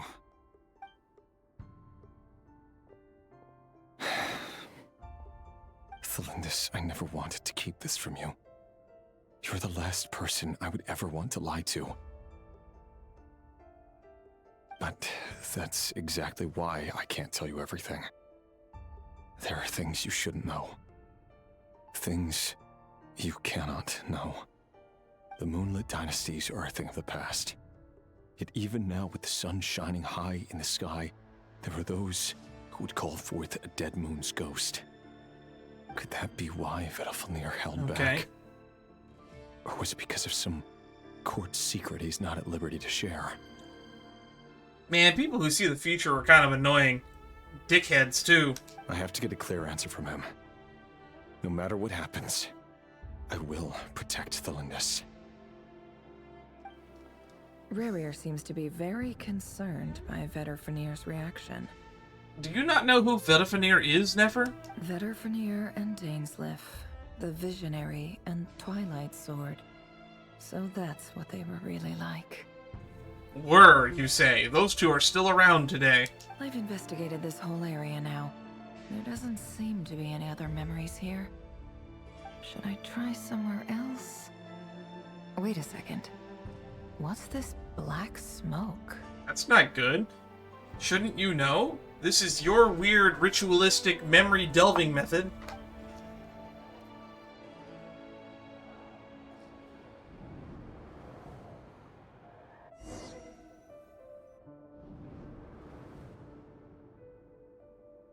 So, he's late after all. Just you wait, Rerir. You're in for it. Big time. Are you waiting for someone, ma'am? Could I tempt you into buying some flowers? Oh, sure. Pick me out a pretty bunch if you would. Thank you. But I'm afraid none of them are as pretty as you. For someone so young, you sure have a way with words, don't you? I'm only telling the truth. Look me in the eyes. Uh-oh. You'll see I'm not lying. May we have a word in private? Who are you? And what do you want? It doesn't matter who I am. Too many of our kind have fallen lately, so I decided to take the risk of reaching out. Not long ago, the Rerir of Solnari led an assault on one of our strongholds. We suffered many casualties, and many who came to our aid lost their lives as well. Sorry, I don't know why you're telling me this. And I don't want to get involved. Wait. Hear me out. This time we finally got a clear look at his face and learned his true identity. His name is Rerir, and he claims to be one of the King's guards. What did you say? Oh, that sucks. And this is how she finds out. A cruel irony, isn't it? The man you're set to marry leads a double life as a brutal executioner. But surely, you must have caught a whiff of the blood on his hands. Why are you telling me all of this now? Simple. It's because... How strange. Rerir was nowhere to be seen in that memory. It clearly belonged to the Lindis. Rerir couldn't possibly know what happened if he wasn't even there. Why would her memories appear in his fragment? The ceremony won't last much longer. I think it's time to call it a day. That is a good question. Why would her memory be in him?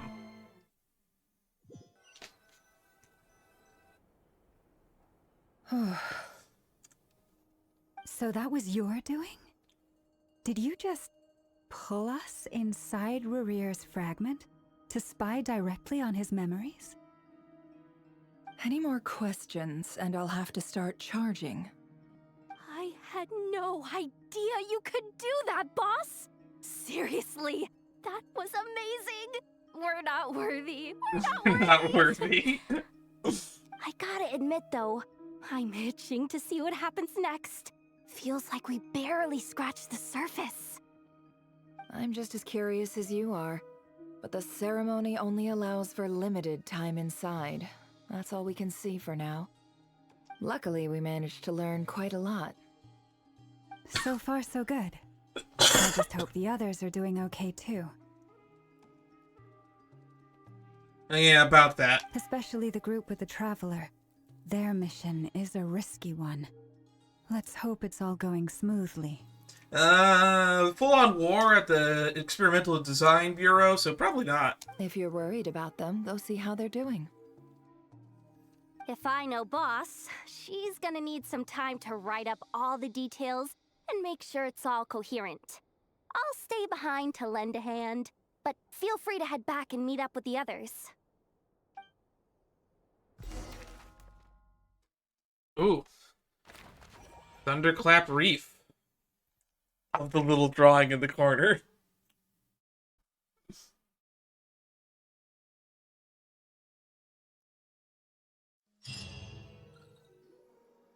Oh, they've been prowling around for nearly 2 days now. These things just won't quit. Oh, they might not have seen us yet, but them constantly sweeping the area, our way out is completely blocked. We'll just have to sneak past, nice and quietly. Oh, that's never gonna work. One little slip up and it's game over.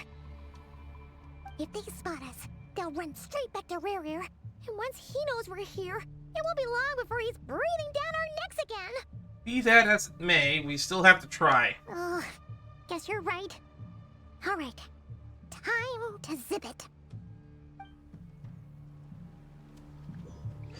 Alright, back to Genshin's infamous stealth mechanics. Quick, hide! We almost got spotted.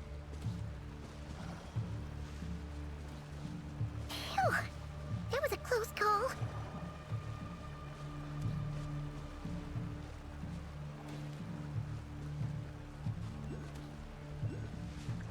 Watch out! He's coming this way!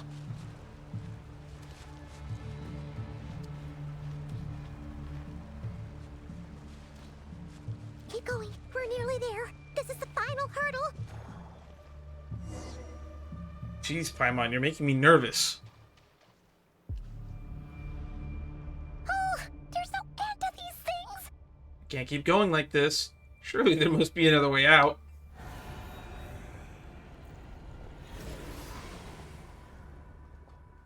Ooh, I love that effect. I think they see us. Which is really funny to say, since most of them don't have heads. Fire. Fire? Fire? Wait, what's that smell? Oh no, there's a fire!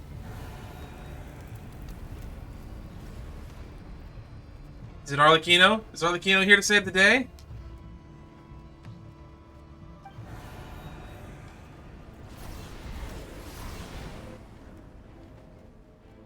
Wild Hunt. That was quick. It's here!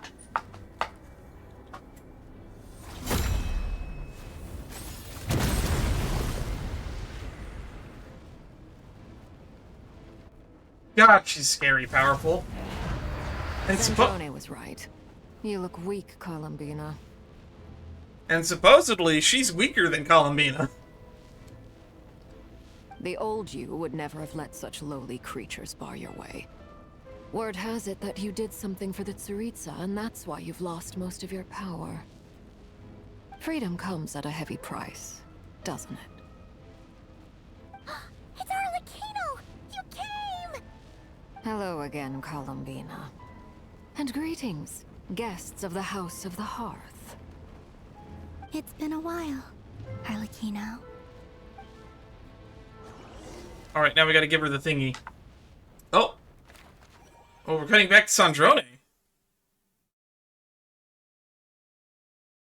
That's Arlecchino T in the corner.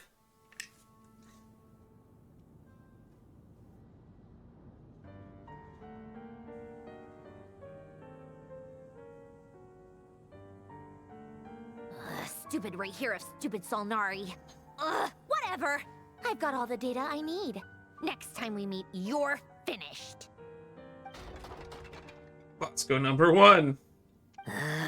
He sure doesn't pull his punches. Excuse me, do you need a hand?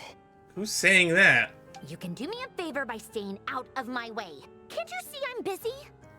Wait, is that Fremene's voice? Wait a minute. I recognize that voice. Hello, Miss Sandrone. It was. Father sent us over to help. How considerate of her.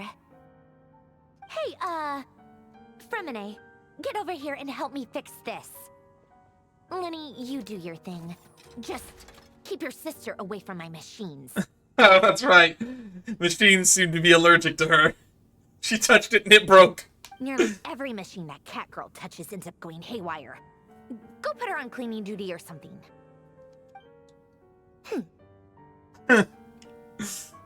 I still want to see her interact with Yanfei. Then let's start downstairs. Fremine, we'll leave this place to you. Remine does good work with machines. You've got it. Wait a second. Pretty sure there's still some tea in the cupboard. If you want some, you'll have to make it yourselves. Sandrone's such an interesting character. Oh, we're all back at the secret base already? I thought we were going to go through the full 3-step plan before we all reconvened here. Oh, and we're bringing Arlecchino with us.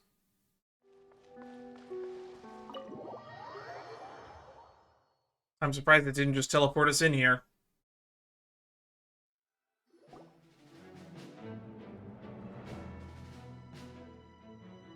It's a relief to see you all made it back in one piece. Huh? Feels like there's quite a few people missing. Where's Flint's and the others? And what about Nefer? Are they still running around as decoys? I returned ahead of them. Flint is helping Aino and Nefer to set up the decoys and buy some time. As for Miss Nefer... Boss is still wrapping things up on her end. She sent us back to fill you all in on the top secret intel we've been gathering. I see. Then let's get right into it. Alright, catch everybody up. But first, who do we have here? You brought someone else in to help? Greetings. I was invited here to help as a longtime Tea Party companion of Columbina's. You may call me Arlecchino. Surely it can't be. Llama recognizes that name. Those eyes. Oh, where have I seen them before? Wait, of course. In those memories we just saw. The only Arlecchino I know is the fourth of the Fatui Harbingers. So either you share a pretty uncommon name, or you're more than just a Tea Party buddy. Maybe she should have introduced her name, herself as Perry. You are well informed, Grandmaster. A man from Mondstadt living all the way out here in Nodcry, and yet the people and affairs of Snezhnaya seem to hold a special place in your heart. Oh, the feeling's mutual. Sounds like you know all about who I am, too. A Fatui Harbinger. The atmosphere in here just got really tense. Guess we can't just start trusting Fatui Harbingers, even at a time like this. I mean, I trust her about as far as I can throw her.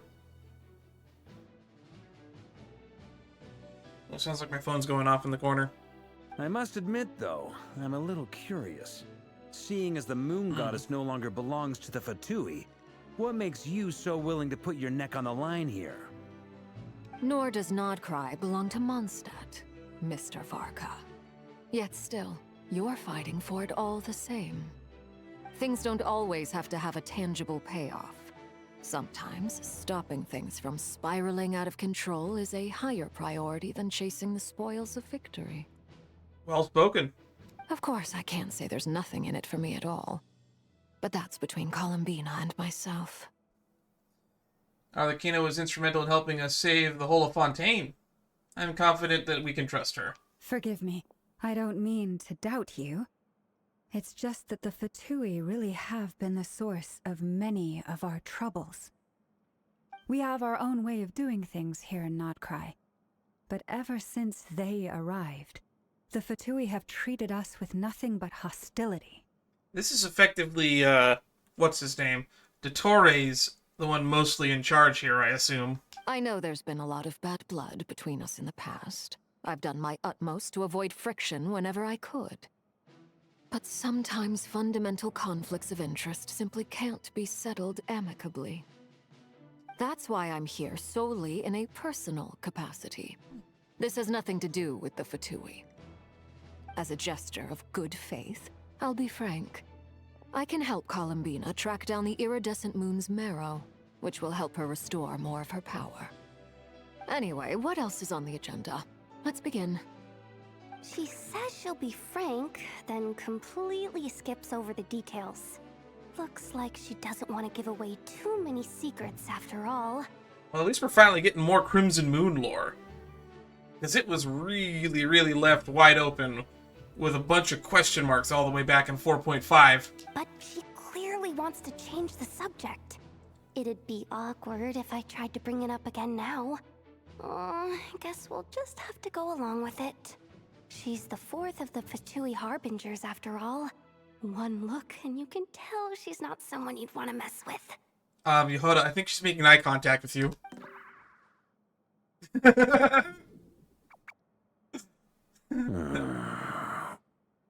Well, since Miss Arlecchino sounds confident in her ability to handle that, we'll proceed to the next topic. Yehuda, time to share that top-secret intel. Alright, listen up everyone.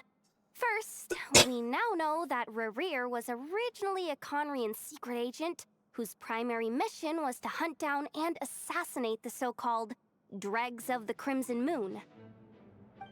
The Dregs of the Crimson Moon? Mm-hmm. In the memories, there was a lot of talk about the Crimson Moon and Eclipse, and a whole bunch of other stuff from the time of Conria. Oh. To my knowledge, those were the names of two different Conrian dynasties.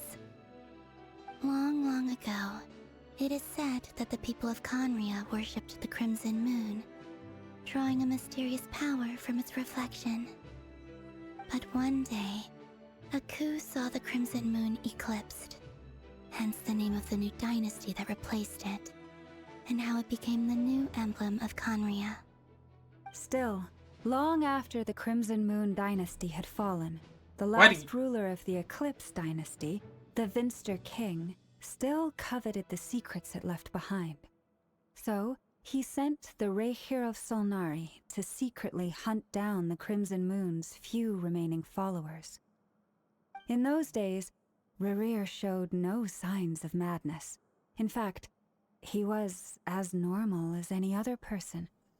Oh, and he had a fiancé, or at least a would-be fiancé, called Tholindis. Alright, there's the name everybody's been wondering about. What's the matter? Just after Rerir regained his body, he called out that name. Rhine-daughter. Rhine-daughter was one of the names he called out. That's the one I was forgetting. Tholindis. Tholindis. Interesting. Anything else? What about this would-be fiancé of his? Do we know anything about her? Well, she was a researcher at the Universitas Magistrorum, but it felt like she was hiding some kind of secret. Oh, and one more thing. For some reason, Rerir's fragment also contained some of Tholindis' memories, though only a very small portion. Well, no shortage of potential leads, I'll give you that. In any case, it sounds like we can conclude that while Tholindis was still around, Rerir appeared to be lucid and quite normal. Tholindis, it seems, must have been the one thing in this world that he couldn't let go of. Tell me though, were these pure-blood Conrians we're talking about here? Why do you need to know that? Hold on. If she was a pure-blood Conrian... Curse of immortality, she might still be alive. Oh yeah! Just like how it was with the captain! If we could somehow find her, do you think there's any chance Rerir might regain some of his sanity? It's possible, but it would take a miracle. We can't pin all our hopes on that. Yeah. She also might not be a pureblood. She might be a Hilichurl. And even if she was a pureblood, I think they can still be killed. That merchant who Nefer knows, Dori Sangama Bay. Maybe we could hire her to look into it. All right then. Let's keep working in our separate teams. Traveler, Paimon, Kutar, and Miss Arlecchino will go look for the iridescent moon's marrow. As for the others... On the way over here, I noticed that the Wild Hunt monsters had grown even more frenzied in their search for Kutar. At this rate, the people living here will be in grave danger too. So I'm thinking of gathering together some of our followers to go wipe them out. I'll head back to the Curatorium and meet up with the boss. Feels good knowing we've all got something to be getting on with. Given that the Wild Hunt has been a lot more active lately, the Lightkeepers have likely begun their own operations too. If that is the case, someone will need to pass the news on to Flint's. True, we need to keep him informed. I'll hold the fort for now, then discuss our next move with Flint's, Aino, and Anefa when they get back. All right then. I wonder if Arlecchino's going to share some details with us. Well, the clock's ticking. If that's everything, we'll be on our way. We'd better get moving too. We'll try to buy you as much time as we can. Relax. Just do your thing. Now, I decided to call in some backup since things are getting so hairy. Our reinforcements should be here any minute now. Ooh, I wonder who he called in. Stay safe, everyone. Dismissed. Maybe it's Alice.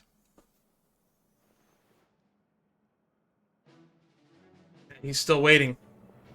Waiting for them reinforcements.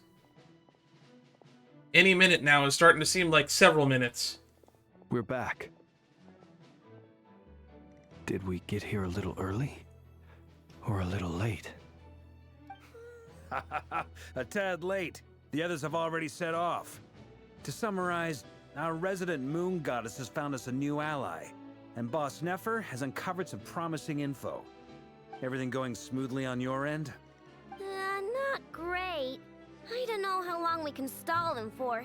The decoys are getting taken out way faster than we imagined. I'm gonna make some more later, but I need a timeout first. I'm so tired right now. Oh, right! Inefa, could you fill in Uncle Varka on what we just discussed with Flint's? Ooh, what did you guys find out? Sure. Uncle Varka, you previously told us about how when you went to investigate a source of the Wild Hunt in Amsvartnir, you discovered that it was just a diversion. But according to Flint's intel, several outbreaks of the Wild Hunt had already occurred in Nodcry in the period leading up to that. That was before Rerir had regained his body, when he was far from regaining his full strength. In other words, in theory at least, he still lacked the means to act in two places at once. So someone else is helping him. Flint's, with everything that's been happening, the Lightkeepers across Nodcry are rallying to fight back against the Wild Hunt. They're gonna need your help. I know, I'm sure you're capable of coming up with something far more effective than decoys. But for now, you should stay here and get some rest. Anefa and I will head back over to Amsvartnir to see if there's anything I missed. I told you Uncle Varka would say that, didn't I? A deal is a deal. Not a word about my snack intake for the next week. Damn, what a betting woman. Database updated. Reliability of Aino's predictions increased. What does that mean? They were betting on how you'd respond after hearing their intel. It's the obvious choice, isn't it? That's hardly worth betting on. We already decided that Anefa should go investigate the situation over at Amsvartnir on her own. You might as well stay here and keep watch. Someone needs to hang back and oversee our strategy meetings. And besides, you still haven't fully recovered from ambushing Rerir. So I've ended up with the easiest assignment. Well, I appreciate it, everyone. See you when you get back. All right, back to the board. Secret base, Silver Moon Hall.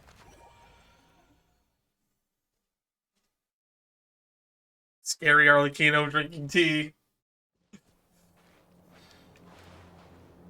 Go to the place the knave mentioned. What did the knave mention something? Here, this will serve as a good spot to cross over. Cross over to where? Arlecchino, hold up a second. Since since you brought us all this way, would you mind telling us what you got planned? We still haven't got the slightest idea what's going on here. And if even Columbina doesn't know where the iridescent moon's marrow is, how do you? Simple. Because I am an inheritor of the royal bloodline of the Crimson Moon, and one of the last surviving embers of the Two Worlds' flames. So how much about that do you know? Huh? It's what's in her boss title. Are you serious? Isn't you're a descendant of that Crimson Moon dynasty we were just talking about? The one from ancient Conria? Your surprise is understandable. I was also taken aback when I first learned of it. But the more I thought about it, the more I realized the signs had been there all along. When I was young, I discovered I could wield a very special kind of fire. It coursed like blood through my veins and smoldered away inside my nerves. What's more, whenever I experienced strong bursts of emotion or drew too deeply on this power, it was like some kind of presence within the fire would begin to gnaw away at me, consuming me from the inside out. Your hands. Exactly. That is why my hands are like this, too. At first, I saw it only as a curse, but once I became a harbinger, the jester apprised me of the truth. Together with my own investigations, over the past few years, there are several things that I have gradually come to understand. For instance, take the so-called Crimson Moon. In truth, it is nothing more than the shattered remnants of the iridescent moon, fused with the abyss to prolong its lifespan. Really? Oh, that's so interesting. Since this blood flame was bestowed upon me by the Crimson Moon, it is a fusion of the iridescent moon's former power and the corruption of the abyss. You all understand the nature of the abyss well enough. I draw upon its power, and in return, it hungers for my soul. This strange blackness is the mark of corruption it has left behind. If I recall correctly, you once told me that if the corruption ever made it to your heart, you'd become a completely different person. Yes, and that's the reason I'm always careful not to push my power too far. It's essentially a never-ending tug of war. Oh, sounds intense. Anyway, the rest of my story can wait. Is there anything else about the Crimson Moon or the Iridescent Moon that you're unclear about? Paimon has a question. So, the Crimson Moon that the Carians used to worship was actually the Iridescent Moon, right? Which was one of the three Moon Sisters. Does that mean that the Carians were to the Crimson Moon as the Frost Moon Scions are to the Frost Moon? That's actually a pretty good deduction, Paimon. So much of that history has been lost. We have no way of knowing exactly what they were like. But I would suspect that the Conrians weren't as devout in their moon worship as it might appear. The iridescent moon's remains simply served as their link to the abyss. Later on, perhaps someone discovered a way to make direct contact with the abyss. Or maybe there was some kind of ideological divide. Either way, a dissenting faction staged a coup and drove out the royal heirs of the Crimson Moon dynasty. Still, even with the dark sun looming high overhead, the Crimson Moon's glow never truly faded. If you want living proof, it's standing right before you. The first time we met, I sensed something familiar in your presence. When I looked at you, I felt I could see that mysterious red moon in the corner of my eye. In your flames, I saw its broken image, surrounded by a strange black aura. Well, I appreciate that you kept it to yourself. Much about the Crimson Moon is still a mystery, and I'd prefer not to end up as the object of an insane research project. Yeah, Dottore is a dick, and everyone agrees on that. Anyway, time is against us here, so if there's any other questions, they'll have to wait. I just want to make sure I've got one thing straight. In her letter, Sandrone mentioned that since you are unable to contain the iridescent moon's marrow yourself, You intend to leave it in my custody, correct? That's right. For now. It's the only way I can pay you back for your help. The iridescent moon is already part of who you are. So with its marrow in your possession, you'll be even more powerful than before. Power scaler's gonna go crazy. Deal. Then let's get started. Get what started? What does this place have to do with the Crimson Moon? I was just here earlier. I did a puzzle that got a chest in the center of this lake. When I first became a Harbinger, the Jester gave me a book called Paranhari, also known as Leobranto Innamorato. It's a book. You can read it. A lot of the lore tubers have read it at this point. You should be able to buy a copy next time you're in Fontaine. It's a love story set in the Crimson Moon era. But setting aside the tangled romances of its characters, it also records a few interesting details. There's a thing about, like, crawling through, like, a chimney or a fireplace thingy, saying you're dead, and then they let you in. In the Crimson Moon era, or so the story goes, there was an orphanage that received children from beyond the bounds of this world, and subjected them to a peculiar induction ceremony. They're definitely doing with this world quest what they said they were going to do in Not Cry. They're going to make a lot of the more of the really hidden and obscure lore part of the story. Beyond the bounds of this world? For real? And what kind of induction ceremony? The Crimson Moon Sages looked beyond this world for beings with powers that surpassed the gods. But fearing they might lose control, they subjected these children to a process of refinement. They made these children crawl up a fireplace and kept asking them, "Have you died? Did you see it?" Until they finally admitted to having died and seen a crimson moon. The adults embraced the children who passed the ritual, telling them, "Within the fireplace, you have traversed the flames between two worlds. Here and now, you are born anew." The book leaves much unsaid, but I suspect that this was their way of branding the children they had enrolled, leaving an indelible mark upon them so that they would forever live in the Crimson Moon's light.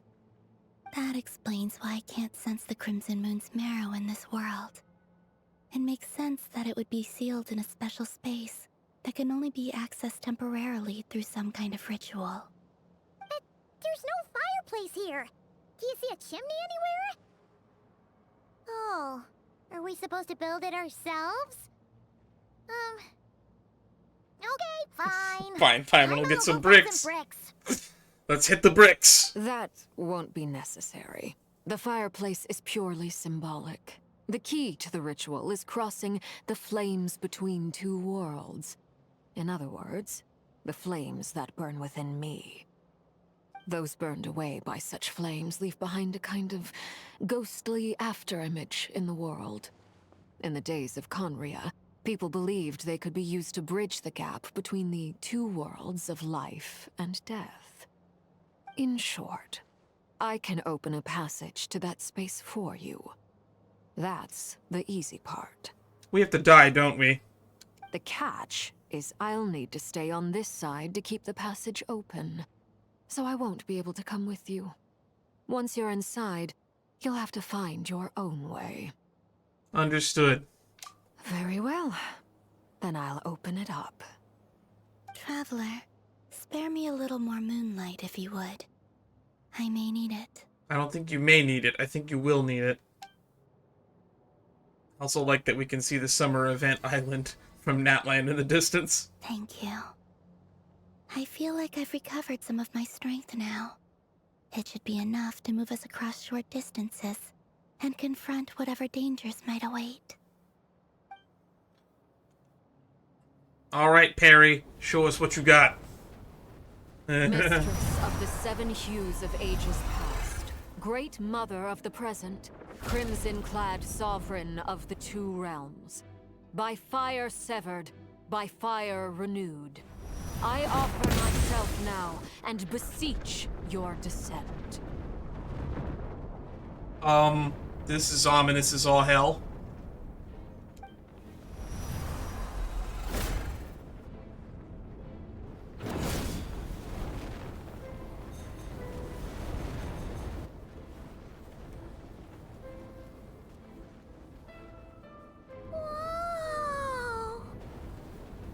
That's ominous as all hell. One word of advice. As you're crossing over, no matter what voices you hear, do not answer. Why do I get the bad feeling that we're gonna run into the heavenly principles in there? Well, this flame effect is causing a lot of lag. Got it.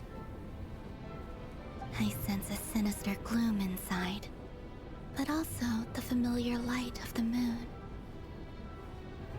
I feel that I am about to meet an old friend who has changed beyond all recognition.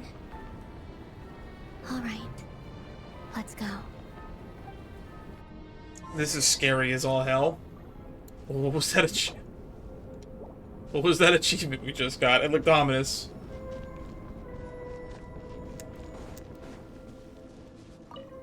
Seismic changes often begin with small windows of opportunity. This could be your window.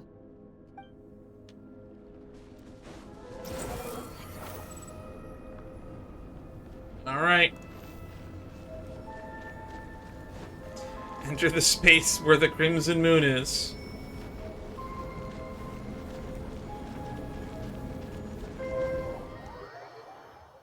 This is gonna be really cool, or really, really weird and creepy.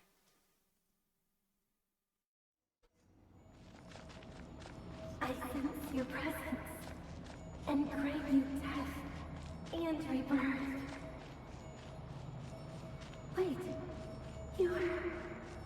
why are you? You have crossed over from another world, transcended fate itself. I have no right to. I feel like I recognize that VA.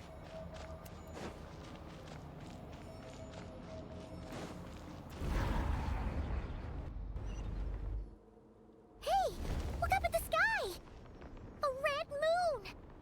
This must be the spot, right? Is that the abyss? It's practically filled the entire place. What now? I didn't know we were gonna go visit the world of Bloodborne. What a tragic sight. Fragments of your broken body, seized by the abyss, and hung up aloft like mummified remains. Iridescent moon. Was this truly what you wished for? Looks like there's only one way through here. Let's keep going and see what's ahead. Careful! There's something spooky about this place. Feels like something is lurking in the fog. Paimon's right behind you. Whatever you do, don't run off without her. No man left behind. By the way, Columbina, didn't you tell us that the iridescent moon had shattered into pieces? The moon up there looks pretty whole to Paimon. How is that possible? Maybe it's been stitched back together with the power of the abyss. Ooh, we can do a party setup. The wind rises.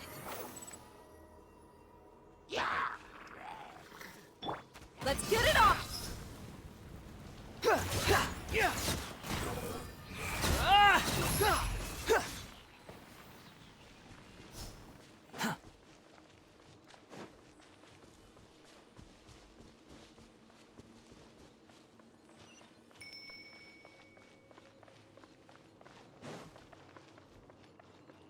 Just like I thought. It was only a facade.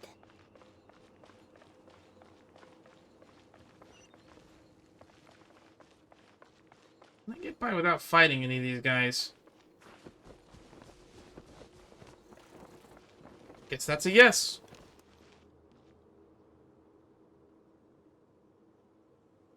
Huh? So the iridescent moon marrow is just up there in the sky? Huh? For real? That's way too high. There's no way we'll be able to reach it. Alright, Paimon, we're relying on you since you can fly. Also, I guess Columbina can fly too. No. I'm not sensing anything up there. It's coming from under the mountain. Huh. Let's see. Ah! There's some kind of weird shadow over the water. Dad. Looks like a mechanism of some sort. Let's check it out.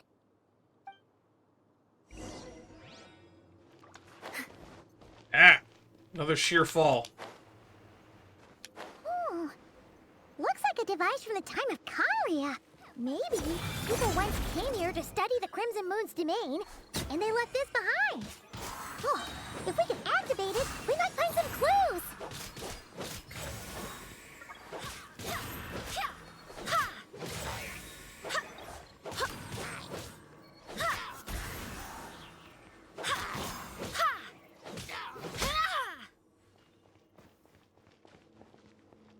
Man, Dea has a lot of health.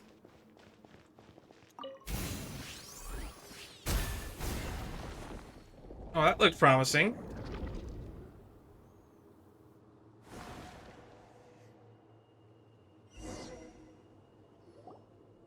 Hey, look at that! Now that the mechanism's running, the shadow in the water looks different. Do you think these mechanisms might be the key to unlocking the secret? Let's try to find more of them! Thalindis, we'll leave the rest of the research in your hands. We'll be heading back now. I hope this isn't ruining date night. Wilwis. Mind your own business. Just leave me some snacks on the table. Thalindis? Is that Rerir's girlfriend? How come we're hearing her voice here? Is this the land of the dead? Didn't Never previously mention that she was a researcher with the Universitas Magistrum? Oh, yeah. So, do you think she was studying this strange space all along? The Abyss has made this space extremely unstable. Maybe that's why some of the things she said and did were preserved here. Like echoes. Or after images. Whenever I see this view, it takes me back to a poem from my childhood. Waning moon, oh lifeless damsel, weeping on the mountain crest. Mourning still in wistful tone, her fragile soul now laid to rest. For me, of all people, to be here investigating the mysteries of the Crimson Moon space. Is it a coincidence? Or something more?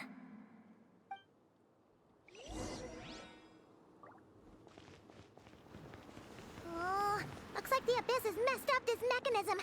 We need to find a way to get it working again. Let's see if there are any other devices nearby. Are we gonna use a device to shoot another device? We are. We're gonna shoot one of the devices with one of the devices. It's so silly.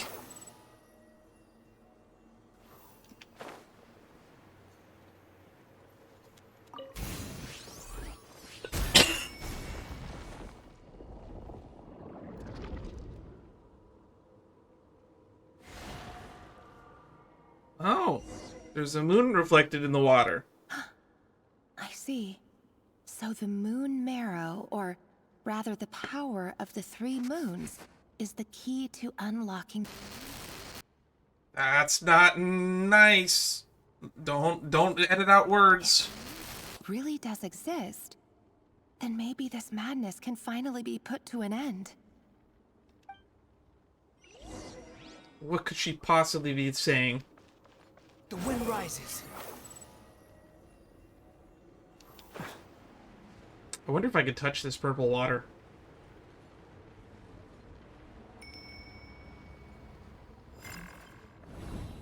Oh no! Don't touch the water!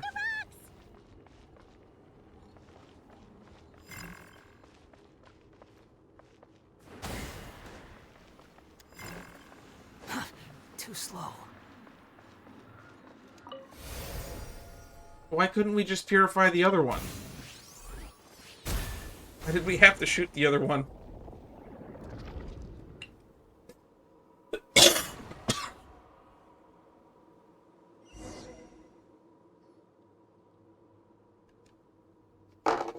With the Abyss inhibitors in place, I should be able to access the chamber with the moon marrow. Oh, Rerir, with every step you take, You're drifting further from what you truly desire. But you're not the root of the problem.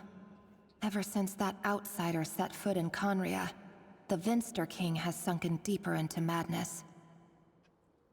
Our sibling is going to be the outsider, aren't they? If only I could get my hands on that outsider.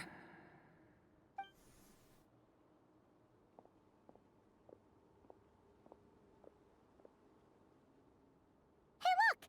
The moon's reflection is back to normal!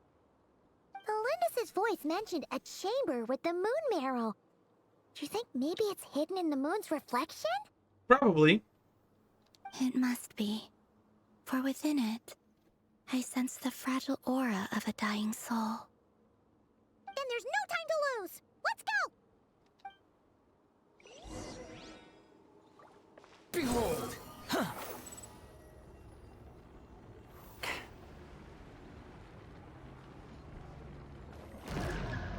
Oh, that's scary.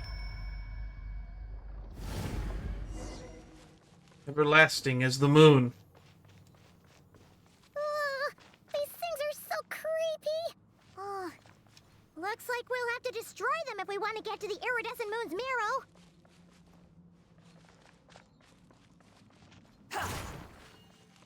marrow. Oh. Just elemental damage. Got it. That was good. I thought there would be a puzzle. But nah, we're just attacking it.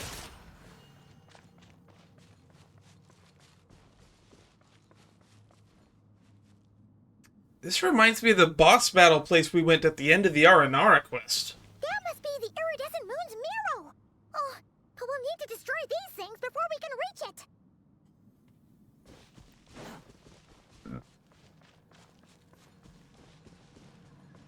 Great.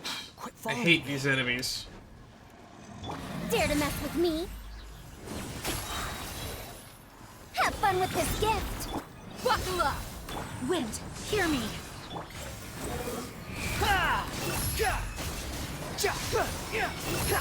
Upon the gale. You dare to gaze upon me? Beware of angry dog.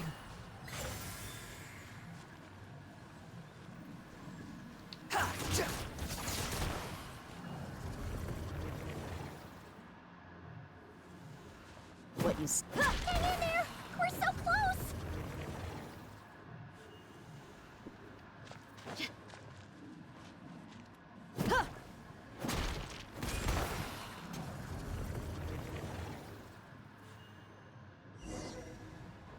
Give me the moon marrow.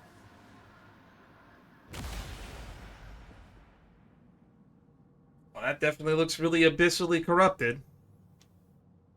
We finally did it! The iridescent moon's marrow. Still burning away like an undying flame, yet now contaminated by the abyss. It has taken on a new form entirely. If we can purify the abyssal power within, we should be able to obtain its untainted essence. Leave it to me. So why can we purify stuff?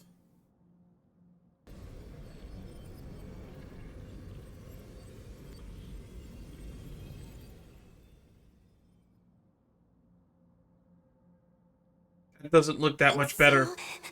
Cold.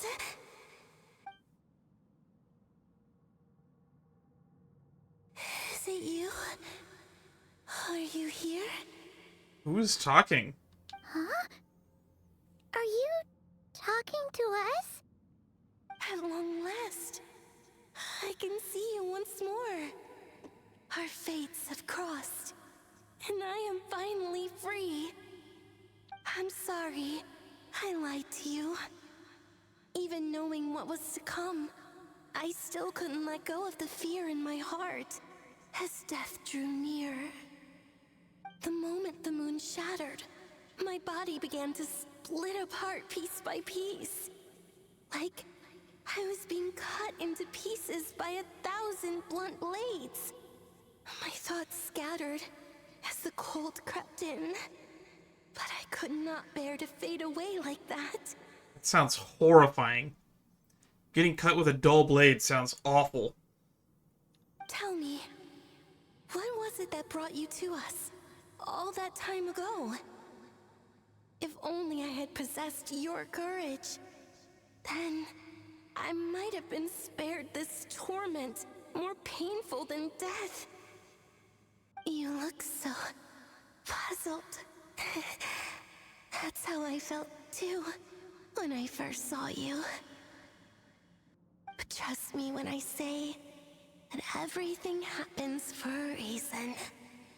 Farewell, Hypo. Hypo. What was that all about? Was that the goddess of the iridescent moon? That's my best guess. It sounded like she was speaking to a long-lost friend. But none of us have ever met her before, right? Maybe Columbina has left out some details of her past. Perhaps. She took me for the goddess of the frost moon she once knew. Hypoborea, maybe? For a fading soul like hers, our auras must be too similar to tell apart. But anyway, we've got the iridescent moon's marrow now. That should help you regain your strength, right? Alright. Time to leave this place and meet back up with Arlecchino. Let's go! So do we leave the way we came? How do we get out of where we are now? Uh-oh, cutscene. This place looks different than when we came in. Waning moon, oh lifeless damsel. The poem.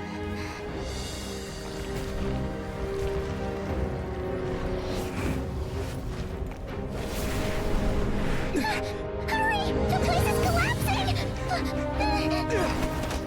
That's not good at all. It wants to trap us here. Who's it?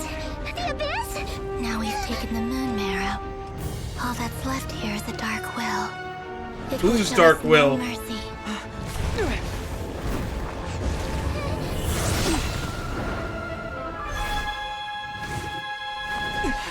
Short range teleportation. Give it back.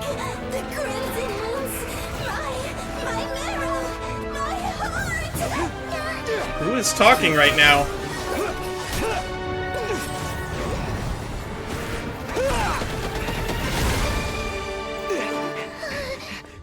Finally! Huh? Oh no! The exit's blocked! They're back! Now what do we do? This is where you fall. Witness my rise. What are you waiting for? Yeah, I think we should run.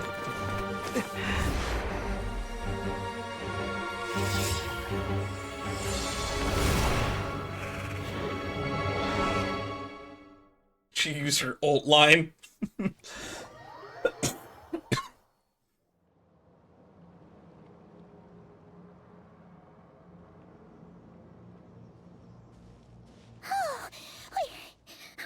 it! In the Commedia dell'arte, Arlecchino and Columbina, or the Damselette, I should say, are usually two characters. Sorry, that are usually really closely associated with one another. So I think it's really nice that we learned about the connection between the Moon Goddess and the Crimson Moon. Was that you, Arlecchino? Did you save us?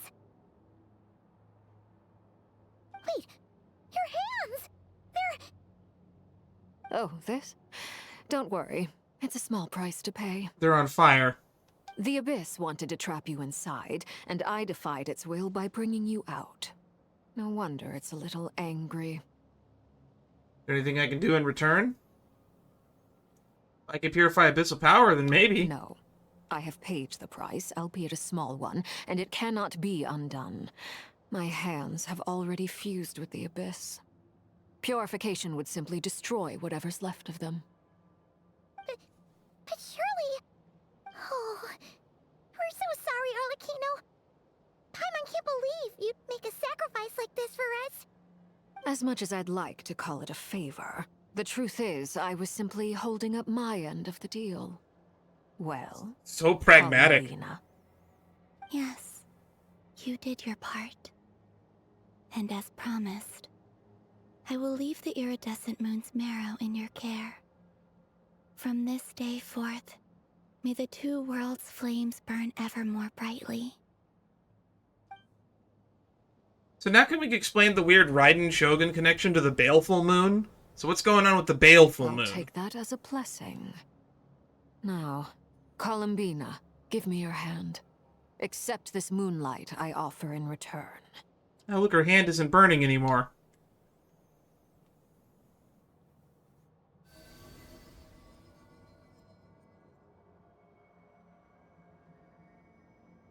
Do we want to do like a all three hands in for a hurrah?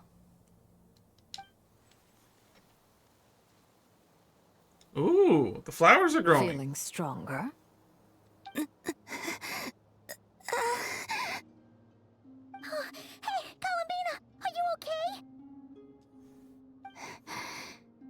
I'm fine. Our powers are a little at odds, that's all. By the Frost Moon's authority alone, wielding the power of the other moons was always going to be a stretch. Still, I think it's fair to say that your strength has returned, at least to the level it was at as Third Harbinger.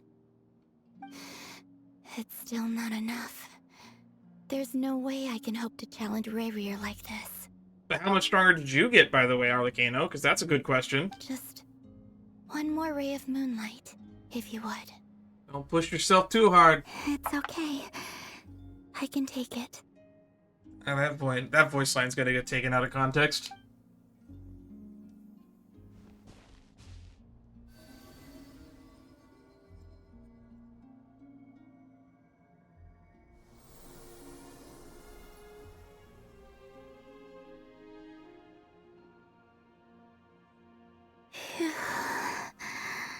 How about now? Fighting fit? At the very least, I won't have to stay hidden like before. I want to see him gone from Not Cry. The Rerir of Solnari and his wild hunt must be sent back where they belong. Well, it's good to have something to aim for. You certainly seem more alive now than you did earlier. When I first met you, you didn't strike me as a ray of moonlight. More like a wisp of fog drifting in from who knows where, ready to scatter at the first sign of a breeze. But now, you're full of vitality, just like the Frost Moon, once the brightest of them all. May you keep shining, Columbina. This is who you are. These are the two characters that are probably the closest to equals, actually, within the Harbingers. Thank you. Look after yourself too, Arlecchino. I know you have plans of your own, and that's why you're always seeking to grow stronger. But whatever you're after, don't let the Abyss take a hold of you. I do not wish to see you go down the same path as Rerir. I appreciate the concern, Columbina. Although perhaps it's time you took a new name. A new name? Kutar, the Moon Maiden, Columbina. They're nothing more than code names. They describe who she is and the roles she's played, but they're not her real name. We often use code names in the House of the Hearth, too. But it's knowing your real name that keeps you grounded. Up till now, you've been living a wandering life, so you've probably never really cared. Do you even know what your real name is? Hypo was a name that was just mentioned, or part of a name that was just mentioned. All I'll say is this. Once you've defeated Rerir, give it some thought. All right, that's it from me. Maybe Arya, I'll get that's you another back name safely first, of one of the three then go moons. meet up with Sandrone.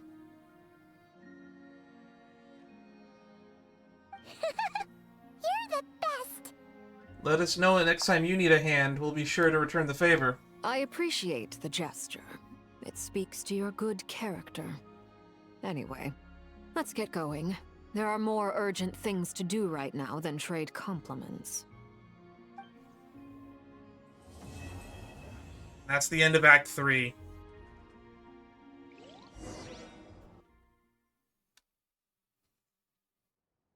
Is it going to teleport me straight into Act 4? It was a close call, but we got the iridescent moon's marrow and restored Columbina's strength, and that's all that matters. In other words, mission accomplished. Paimon wonders how everyone else is doing. And I guess that'll be a good enough stopping point.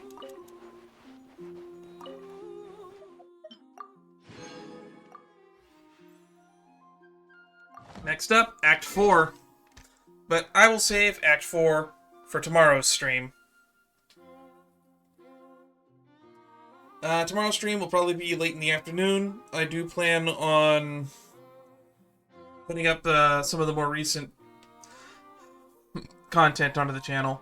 I still need to edit up my playthrough of the Try Not to Laugh challenge, as well as my pull stream for Saber in the Honkai Star Rail Fate collab.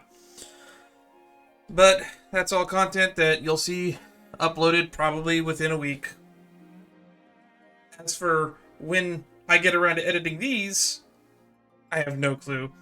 Since like in a day or two, 3.7 Star Rail is coming out, so I'm going to be very, very busy. I also have a really important paper to type up that's due on the 20th. One last thing before we go. Let's look at those achievements. Defeat a Roaring Rift Town. Are those different? The way to receive uninvited guests. The final glimmer of the waning moon. A nation that doesn't exist. Well, anyway, thank you everybody for stopping by. If you'd like to stay up to date on this content, best way to stay informed is to just follow me on Discord. Links to it are where links are. Stay safe out there, and I'll see you all when I see you. Also, we might be shopping a name for our channel members. I might put a poll out for it, but I came up with the idea of sheet heads because it's funny. Stew on that for a while.